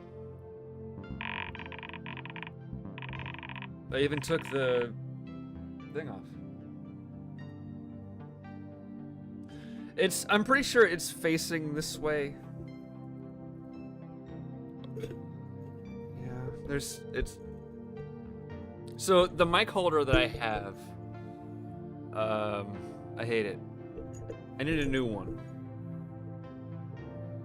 Actually, I do have old, like a stage mic.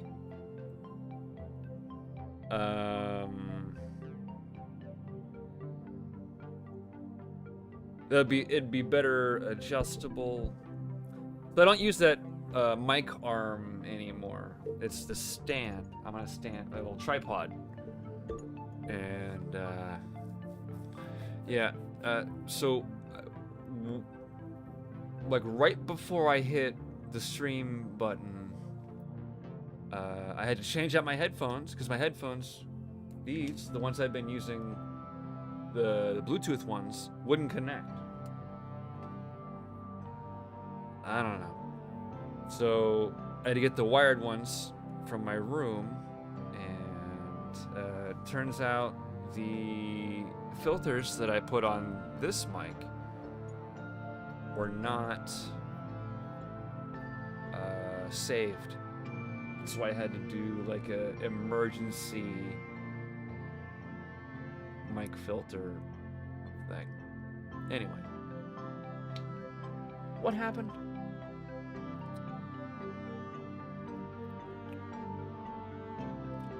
The orange light.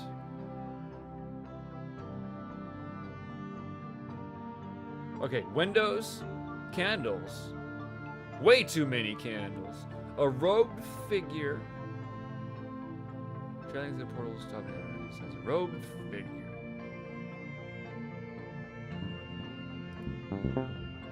The robed figure pulls back her hood to reveal her gentle, well-aged face. Right. Welcome, child, to the monastery of Ella. My name is Mary. I am the Warden of Spirits, and I look after this monastery. Feel free to stay and worship with me, but it's all right if you are just passing through on your way to Fantasy Mountain like the other travelers. Watch yourself, Steve. You thank Mary for the kind aid she has given you. It's no trouble at all. Make yourself at home. All are welcome at the monastery of Ella.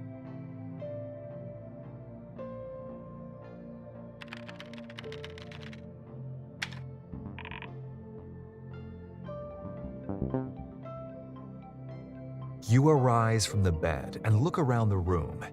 A window shows that the monastery is built at the foot of an enormous mountain, its craggy peaks climbing into the clouds. Rex. A precarious stone tower ornaments its tallest peak. The monastery has all the necessities in its one single room: a couple of beds, an incense table, a shelf stocked with herbs, and a shrine. And, seriously, a ton of candles. Lots of candles. All the candles. Bed, Bath, and Beyond levels of candles.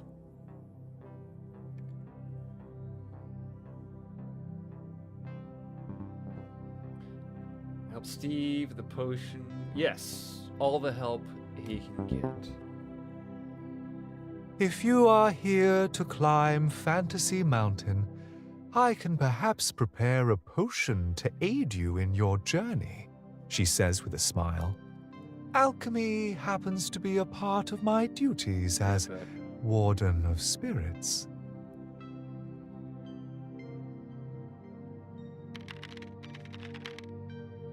Uh-huh, yeah. You remark that that easy. you are an avid proponent for collecting unsolicited junk from strangers.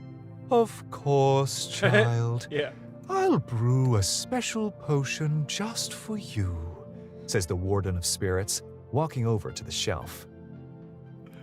I like She that. grabs an assortment of herbs from the shelf, grinds them with a pestle, and mixes them into a small bottle.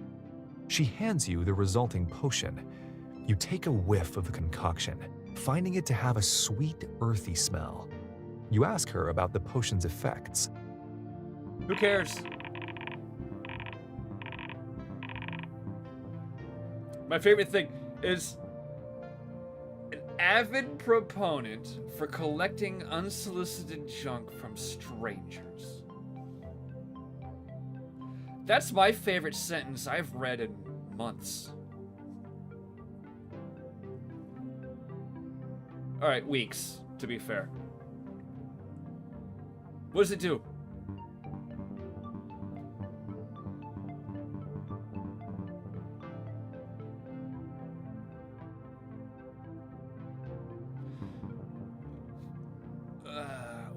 What's gonna be the most useful?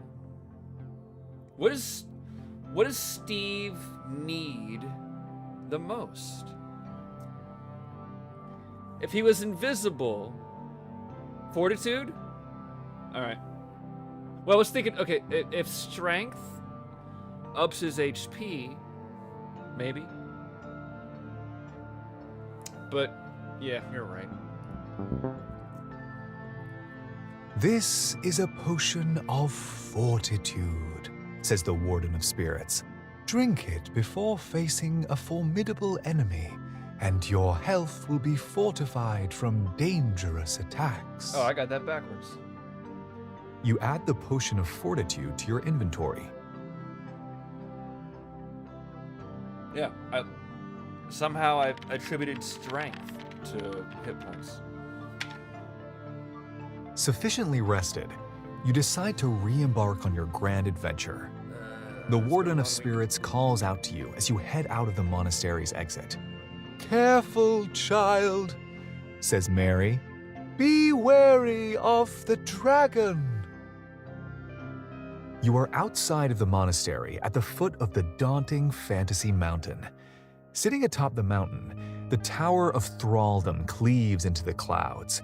The mountain looks impossible to climb without climbing gear. We did not. Nope. No climbing gear. Sorry. Not yet.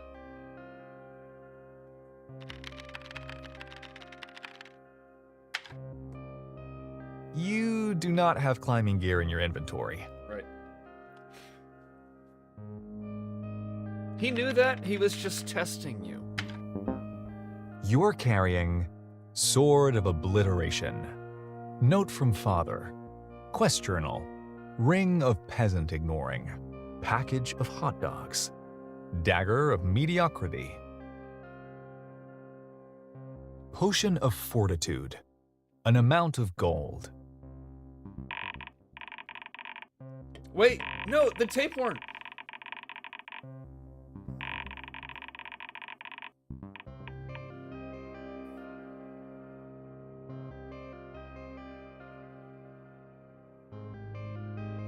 What finger is the ring on? I think we both know.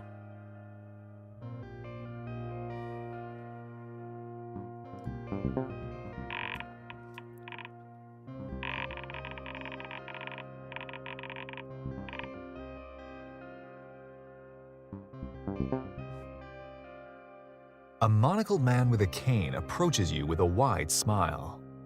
Hey there, I'm Don, the acclaimed Don. adventuring entrepreneur from over yonder, helping adventurers reach the success they need, says the monocled man.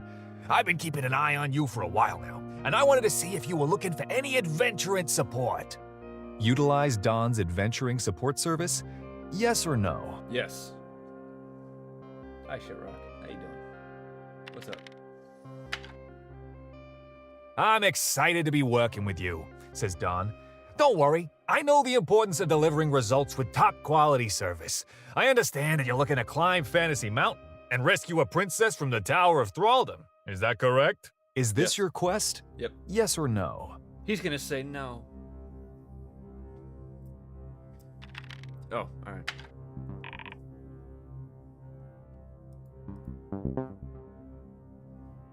I have over a decade of experience helping adventurers save princesses, and I would love to assist you, says Don. There are a variety of services that I can offer to help you reach the top of Fantasy Mountain. Which would you like to get? Here's a brief overview of services. Rope, ladder, elevator, train, or cable car. Oh, no.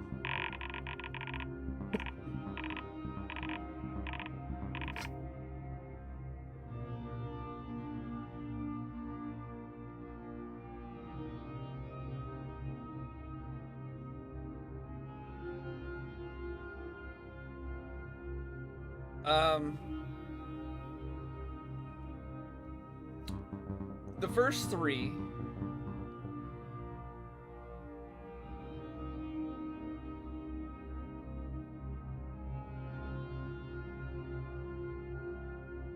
No.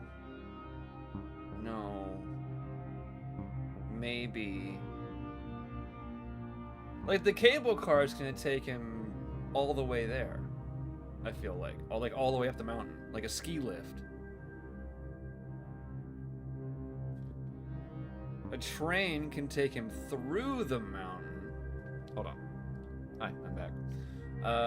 Elevator would be pretty funny.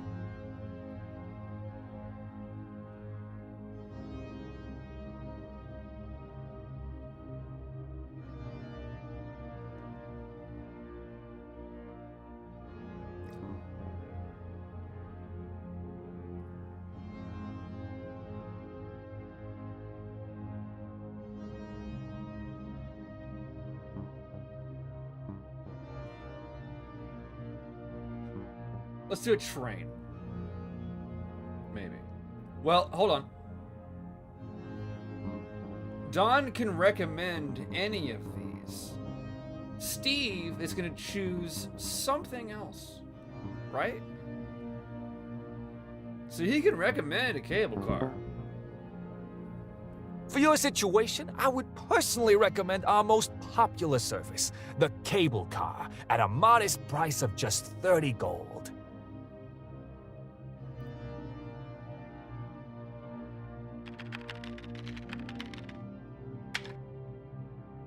You elect for the cable car and give 30 gold to Don. The cable car starts right over there, says Don. I can answer any questions you have.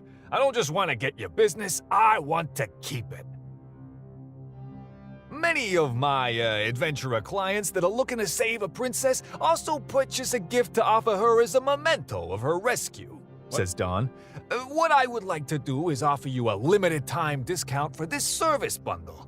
Would you like to purchase a gift for only an additional 50 gold? Yes. Buy gift for princess costs 50 gold. Yes or no? Say yes. All right.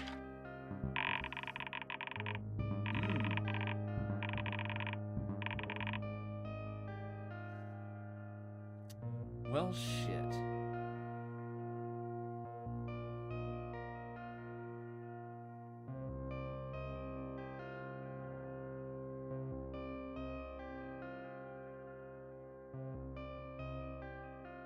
Those all suck. Right, he's supposed to rescue the princess.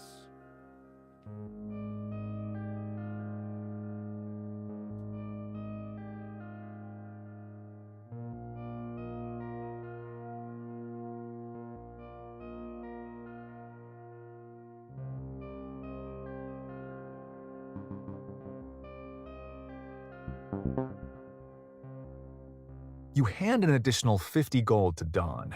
You receive a gift to give to the princess, a half-eaten bologna sandwich.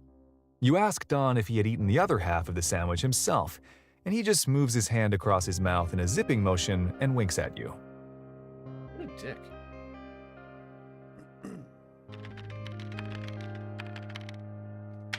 Alright, go to the cable car. You board the cable car.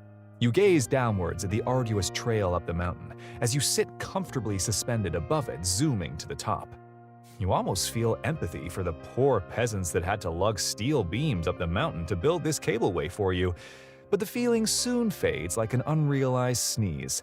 You arrive at the top of Fantasy Mountain without mishap.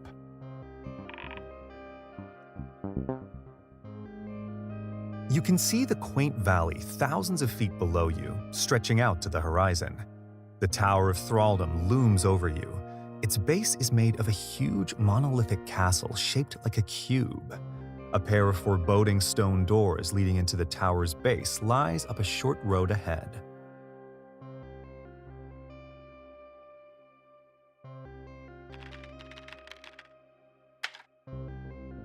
You walk through the doors into the base of the Tower of Thraldom. No windows illuminate this massive hall. Arched columns are spread throughout the room like a squadron of soldiers staring down at you. Bloodstains speckle the floors. Chills run down your spine as you realize the stairs are guarded by a dragon. Ah, shit.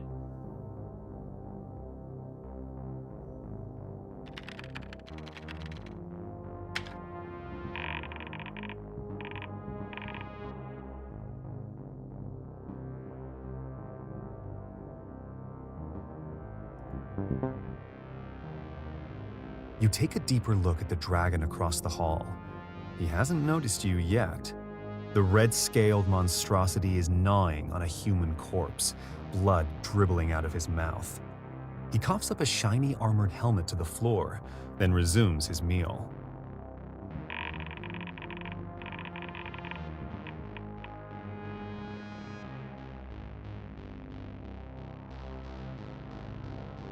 Hopefully, yeah, that's a lot.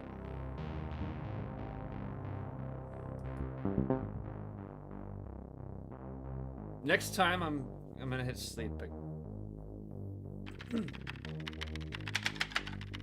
Drink potion. Oh, right.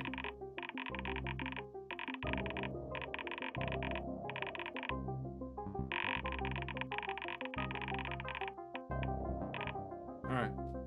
Yeah. Beef it up. You pop the cork off the potion of fortitude and chug its contents. Immediately, your physique toughens hard as iron. You feel like nothing could take you down now. Mm-hmm.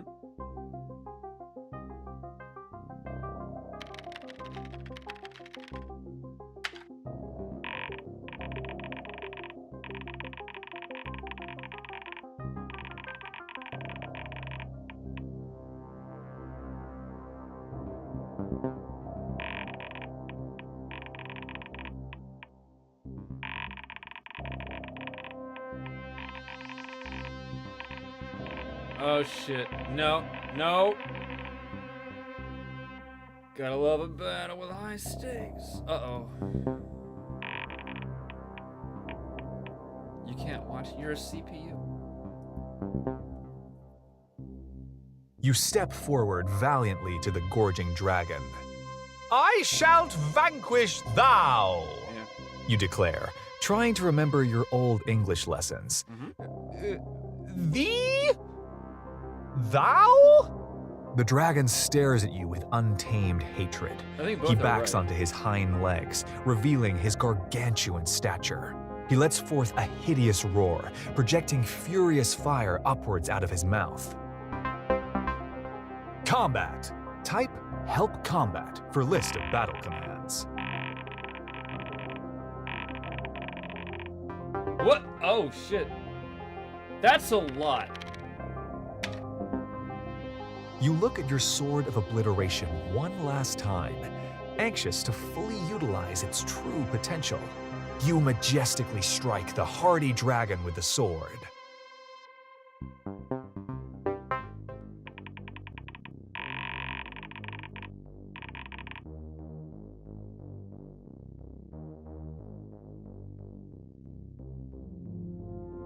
This is gonna take all year. The dragon bellows a vicious roar. Who dares enter my tower? He unleashes the full fury of his fire attack. Cascades of flames rain down upon your puny human body. What? 2? You brush the soot off of your noble robes. You swipe at the dragon's foot, trying to find its weak spot. Lame. Lame.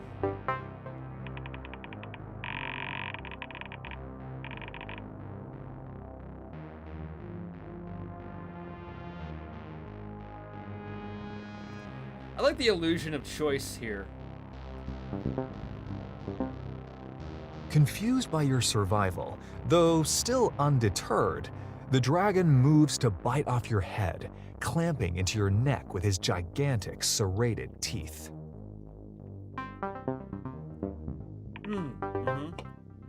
Only 3 damage.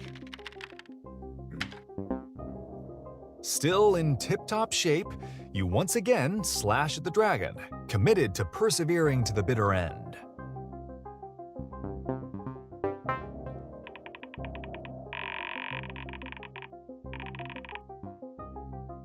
Yep. Growing irritated, the dragon furrows his scaly brow in contemplation. He slices open your chest with his massive, razor-sharp claws.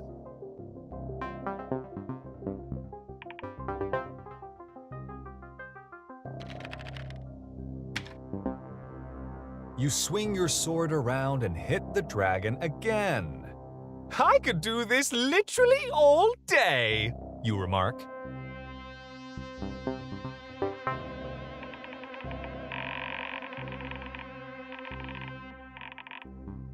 Go back to eating. Wait.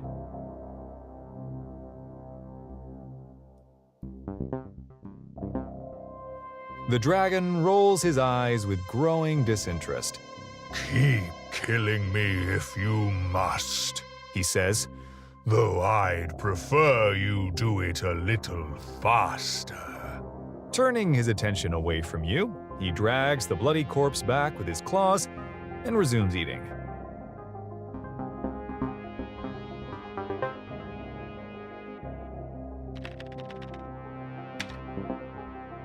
The foolish dragon has let his guard down, you say. Now is my chance. You attack him Yeah. again. No dragon.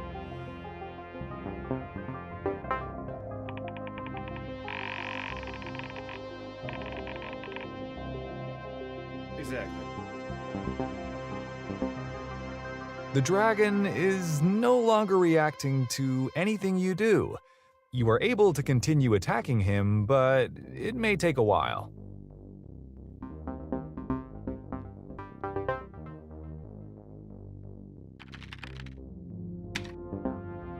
Determined. You attack the dragon over and over and over and over and over, grinding away at his copious pool of health until it finally runs out.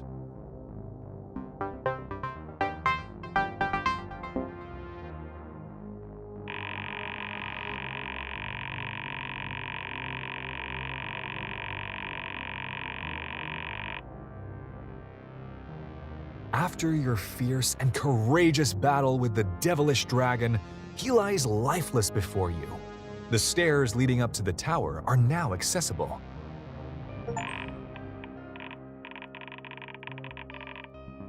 Yeah, you don't think?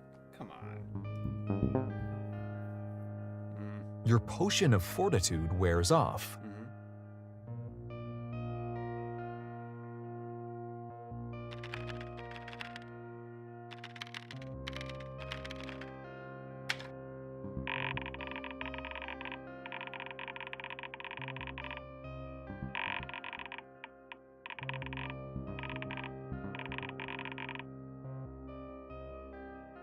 The well-meaning janitor. No, throw in error. Make him learn. Syntax is important. Invalid command. Cut off head of Dargon. Type help for assistance.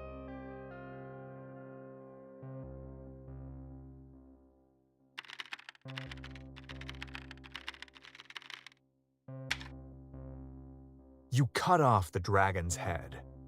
Yup, this dragon is definitively dead, you say. Now I can resume my quest and climb those stairs and rescue the princess at long last.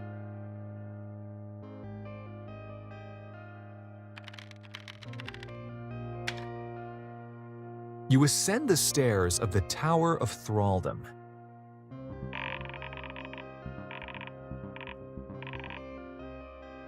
Cobblestone. No, fine marble. The stairs are built of the finest polished marble. You whistle along to the Vivaldi piece playing over speakers. As you climb higher and higher, you stop for a quick drink at a drinking fountain. You can't wait to meet the princess. Yeah. Invigorated. Let's go. Every step you leap up fills you with another dollop of energy. All in all, this perilous journey has been relatively perilous, You say. You commend yourself on your wit. The stairs end at a solid wooden door. Finally, you have arrived at the very top of the Tower of Thraldom. Your heart pounds in your chest, and your hands break out in cold sweat. Just one simple door separates you from the captive princess. It's trapped.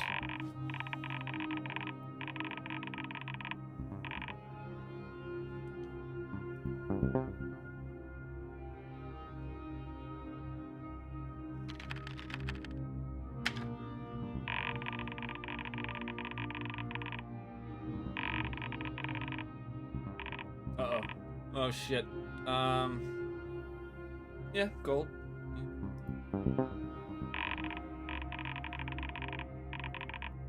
That's it?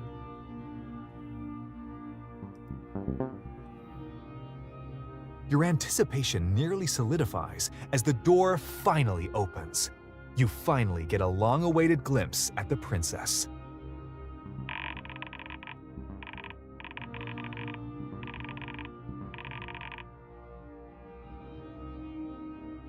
The princess unofficially says, what I wouldn't do for a half-eaten bologna sandwich. However, she's going to scream. Yeah, why not? Oh, hello, says the princess. Yeah. She wears a red-coloured blouse with a dark grey vest. She holds a pen pointed upwards, her other hand resting in her apron around her waist. Her freckled face is framed by frizzled hair, jet black with several strands dyed pink. No?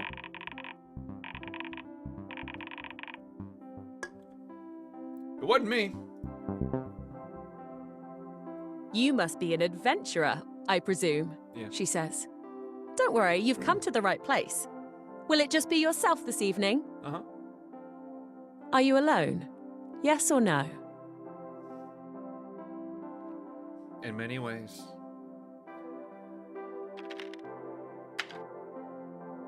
You stand still, confused. I've come to rescue you? You stammer out. They told me there was a princess in this tower. That's you, right?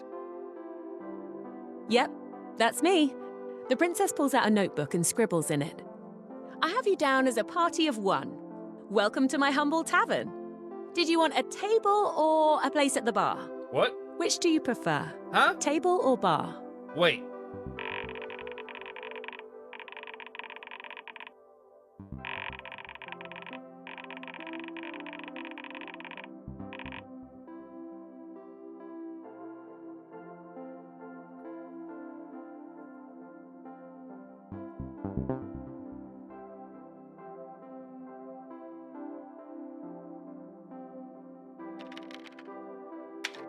Holy shit!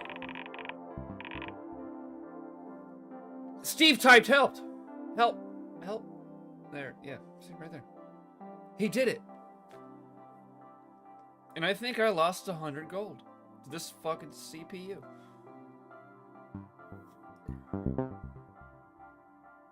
Help! You say aloud. Help! I'm here to help you.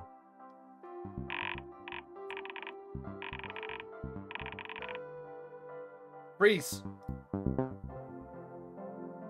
You look confused, she says. Yeah. Oh, you probably had me in your head as some elegant maiden with shimmering golden hair, sitting frightened in the dark.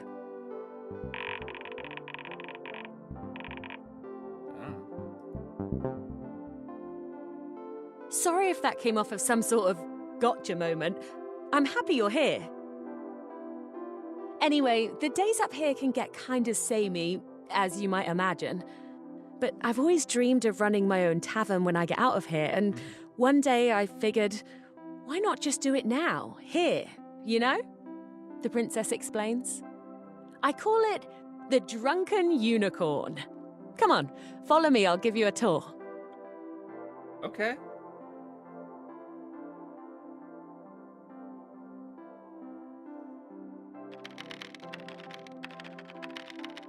Aww.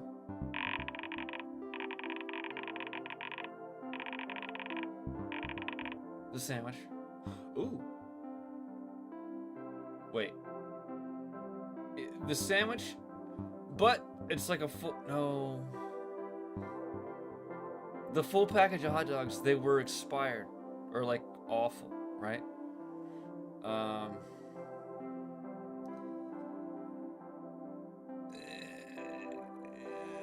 Which one? What are we doing? You decide. This is on you. So, the gift, literally, was supposed to be the bologna sandwich. I also have a package of hot dogs. Sando? Alright. Dear princess, I have brought you a gift. You say. You pull out the half-eaten sandwich you bought from Dawn earlier and bequeath it to her. The princess takes a look at the sandwich, then an incredulous look at you. She then bursts out laughing. That's amazing! Sure, why not? She takes a bite out of the sandwich. Not bad. She's got a DoorDash. You know, it's actually so kind and achievement. thoughtful of you to bring me a gift. I really appreciate it, she says. So, ready to follow me and see my tavern? Sure.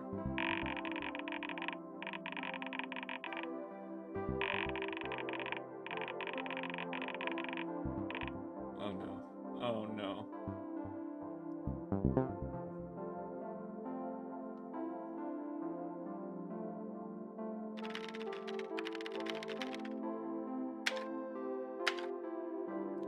The princess leads you into the room. Her living quarters are elaborately decorated like a cozy tavern. Stuffed animals are meticulously posed at tables, as if to be conversing with each other over a pint of ale. The drunken unicorn has a lot of colourful regulars, she says. I bet. She starts pointing at different stuffed animals. This one is Marvin. Marvin! Over there is Jessica, she's a sorceress. Uh-huh. At that table is Gabriella with her friend Maybelle. Gabby. In the corner is Stanley. He doesn't talk much. She points out a friendly-looking stuffed crocodile wearing a cowboy hat sitting at the bar. This is one of our most loyal patrons, she says. He's called Keith. Can I top off your drink, Keith?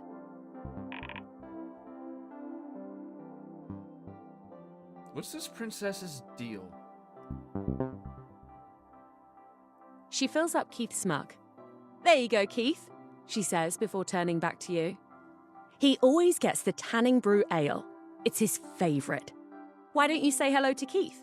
He's a very nice crocodile, I assure you. They all are.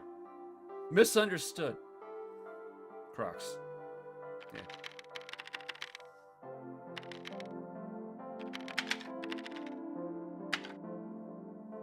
You pick up the toy crocodile and hesitantly say, "Hello, Keith?"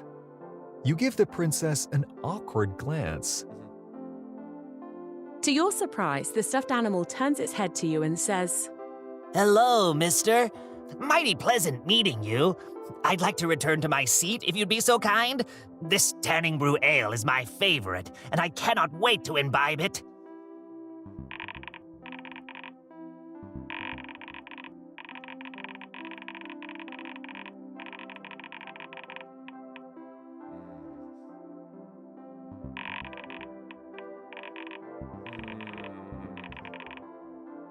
What does that mean? I don't want to stop her. Yet. What does that mean? Oh. Oh no.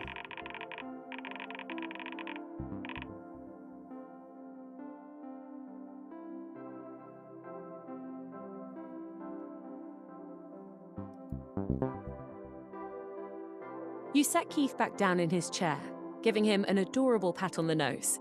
The princess excitedly says, The Drunken Unicorn is proud to serve over 30 different kinds of ale. We have at least one brew from every realm in the kingdom. All right. Would you like a mug of ale? Yeah. First one's on the house, says the princess. Try a mug of ale. It's free.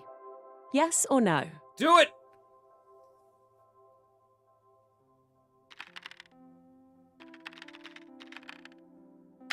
No, just say yes, you fucking...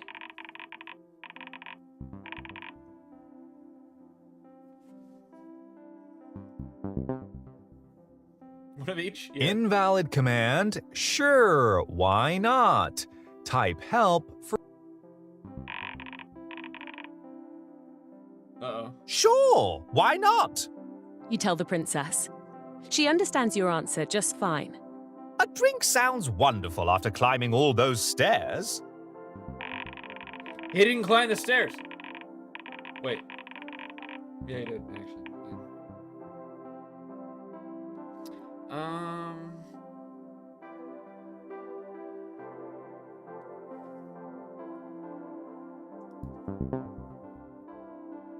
She turns her head back and calls out, Lenny! 1 pint of ale! Newcomer special!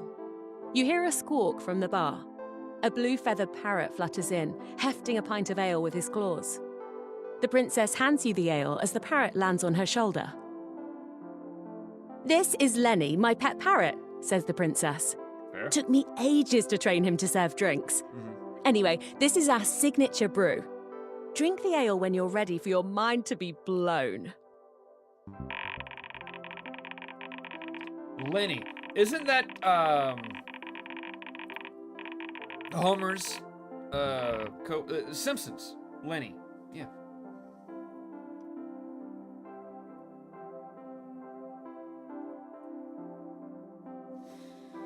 All right.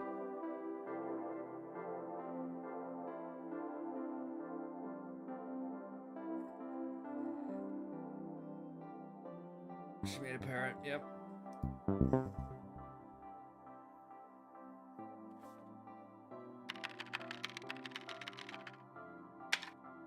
Fair.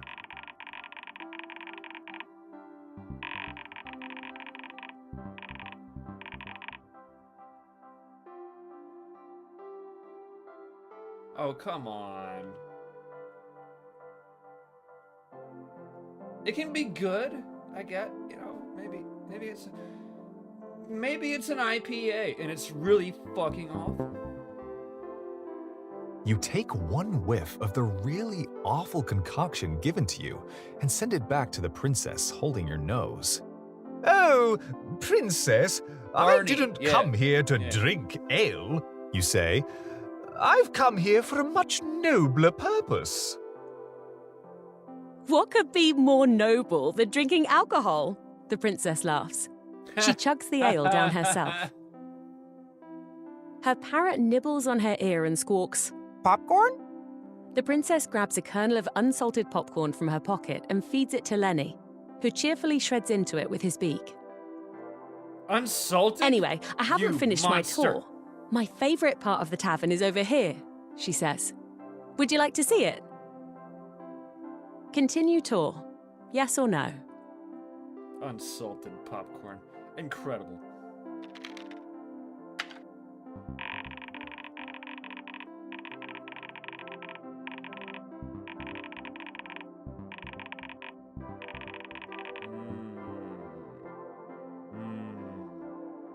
He encourages her to leave the tower. Yeah. Hold on. See it? Okay. Yeah. Okay, you begin. As much as I'm enjoying this tour, Yeah. Just one last room, I promise, Mm. says the princess. Always.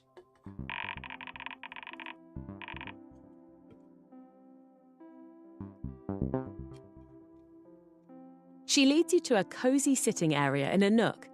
A crackling fire blazes in a fireplace. The walls are lined with neatly organized bookshelves. She picks up a few books lying on a chair and files them away. I'm not sure why, but I really love books. I know they're just words on a page, but I think there's a kind of beauty from a medium that's so restrictive, she says. It's like putting constraints on a story makes it more poignant, you know? If only this story. That's the had end of the tour, I constraints. suppose, says the princess. So, what do you think? Do you like it? Do you like the drunken unicorn? Yes or no? Love it.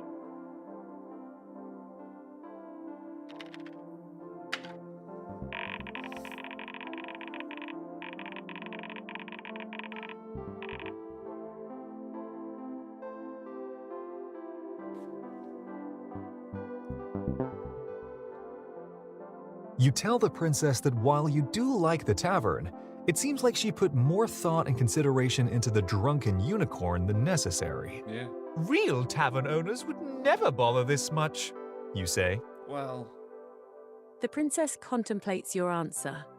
I've known Am a few. I talking too much? Asks the princess.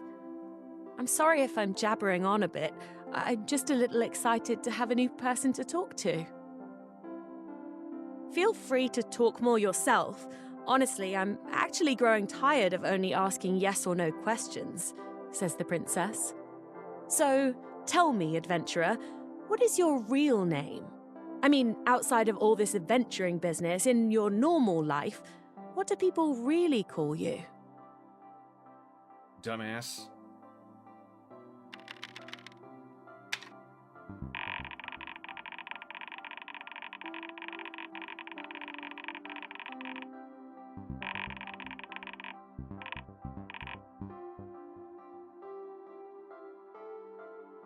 Yeah, Steve. Just go with it. It's fine. My official adventuring name is Wendell, you say to the princess, but I prefer to be called Steve. Yeah. I think Steve sounds better. You seem more like a Steve anyway, Yeah. says the princess. So, tell me about your journey. What was the most exciting part? Please, speak freely.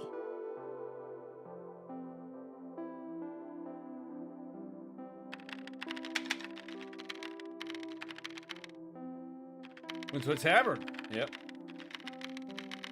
Killed some rats. True.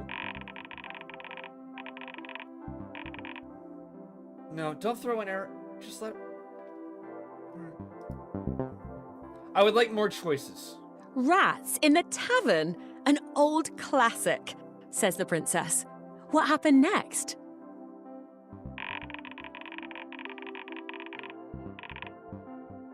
Yeah. More choices in the game. I do sound like a Steve. No, fuck you. I'm not Steve. I'm easily. Really? A tomb? Fascinating, says the princess. What happened after that?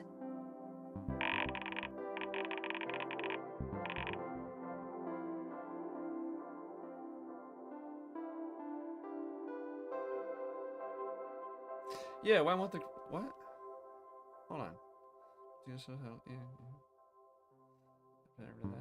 Yeah. Defeated a dragon. Killed the shit out of a dragon. No, you skipped the dragon, dumbass. Oh, alright. Oh, the dragon downstairs. I hope he didn't give you too much trouble, says the princess. Well, now you've come all the way up here. What can I help you with?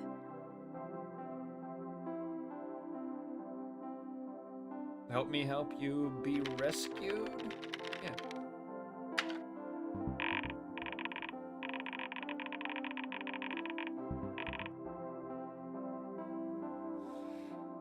Actually, you know what? Does she need rescued anymore? Like, the dragon's gone. Yeah? She's playing pretend bar with her stuffed animals. Fine. And there's, like, actually booze there? Like, why would you leave? I wouldn't leave. That'd be great. It'd be the death of me, but, like, you know, I'd have fun. Probably. You tell the princess that you have come to rescue her, and that the two of you should probably get going. Right.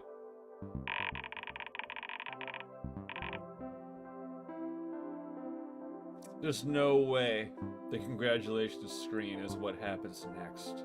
No way whatsoever. I bet.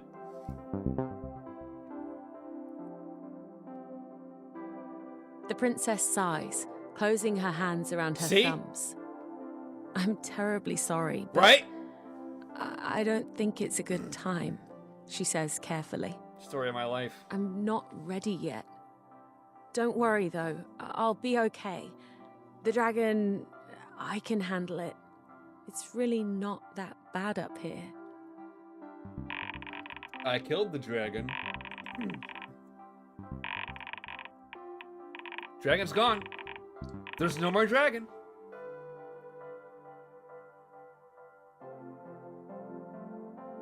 You don't have to I already handled the dragon.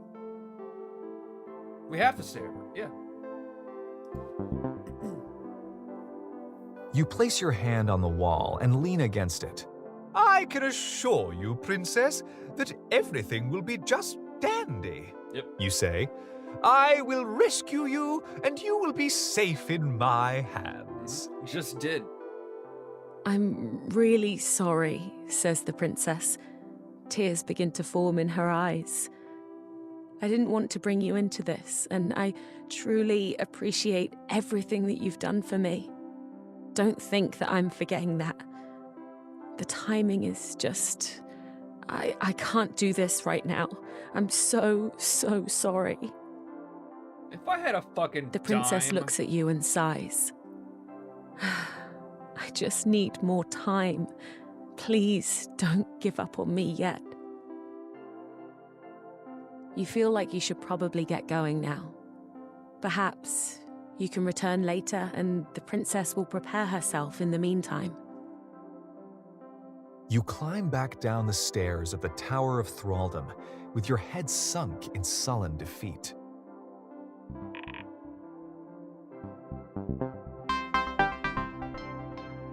Game over. You have failed to save the princess. God damn it! Type new game to restart from the beginning. No!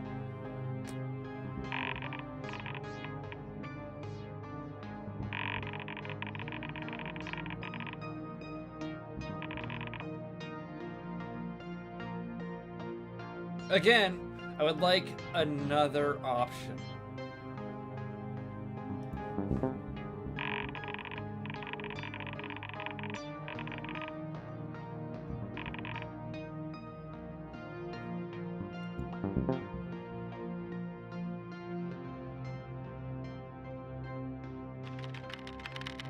Yeah, quick game.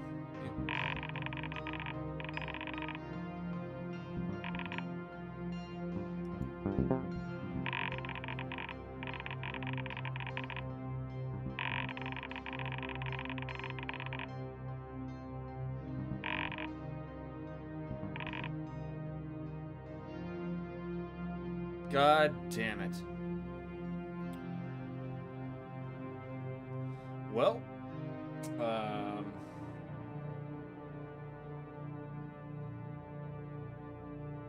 so I guess this is probably...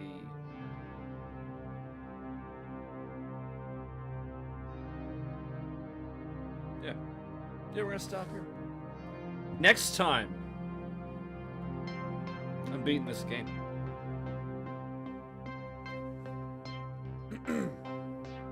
Well, let's see what happens. I assume this just like ends everything.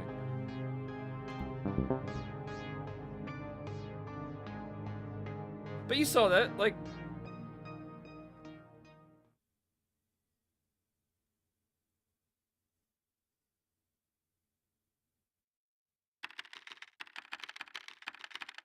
What happened? What? Okay. Are you okay? Oh, new game plus?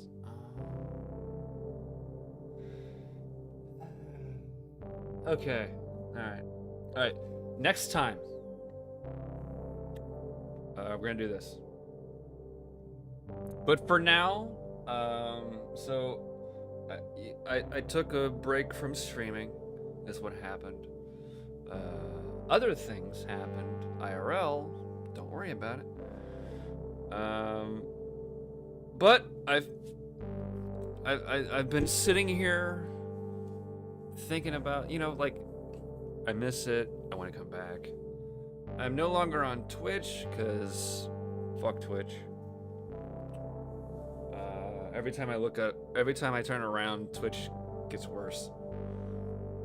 Now you can combine chats, except you're not allowed to. Well, no, not allowed.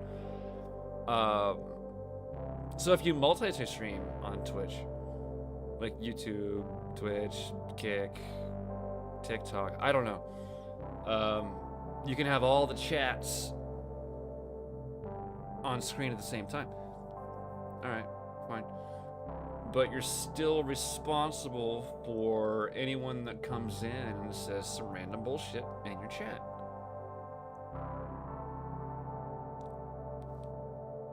Right? Because, like, that's not a Twitch, so... You know what? Don't worry about it. Anyway, yeah, I'm done with Twitch. Gone. Bye. I am currently only on YouTube right now. However, I do have a Kick page. 1908, just like it is here. I think it's in the description. I tried multi-streaming over to Kick when I hit go live earlier, and it failed to connect. And I tried it again, and it failed to connect again. So we'll figure that out. But next time, probably, hopefully, we'll be on both YouTube and Kick. I have also unofficially left the Arena app, which was like the Twitter for streamers, which good idea in practice theory. And then what they did recently was open the gates to AI agents. You know, like the AI agent. What's the social media thing they built for AI, which was a fucking stupid idea. Yeah, the Arena went, oh yeah, we can let AI agents in, and I'm like, nah, fuck you, Arena. I'm done. No more of that. So only YouTube and Kick, and actually right now only YouTube. So I'll figure that out. I don't know next time I'm gonna be back on. Used to do Monday, Wednesday. Now I'm just doing Friday just because. We'll see. You know what? I might be back tomorrow. Maybe. So if you're new here, you can subscribe and hit the bell and whatever the bullshit, and I'll be back probably tomorrow. Or you can join my Discord. Should be in the description. Hopefully. I think I put it there. If I didn't, it will be in the edit. So, until then, cheers. Thanks for joining me. We're gonna try to win. We're gonna win next time. Steve is gonna do it. I don't know where I went wrong.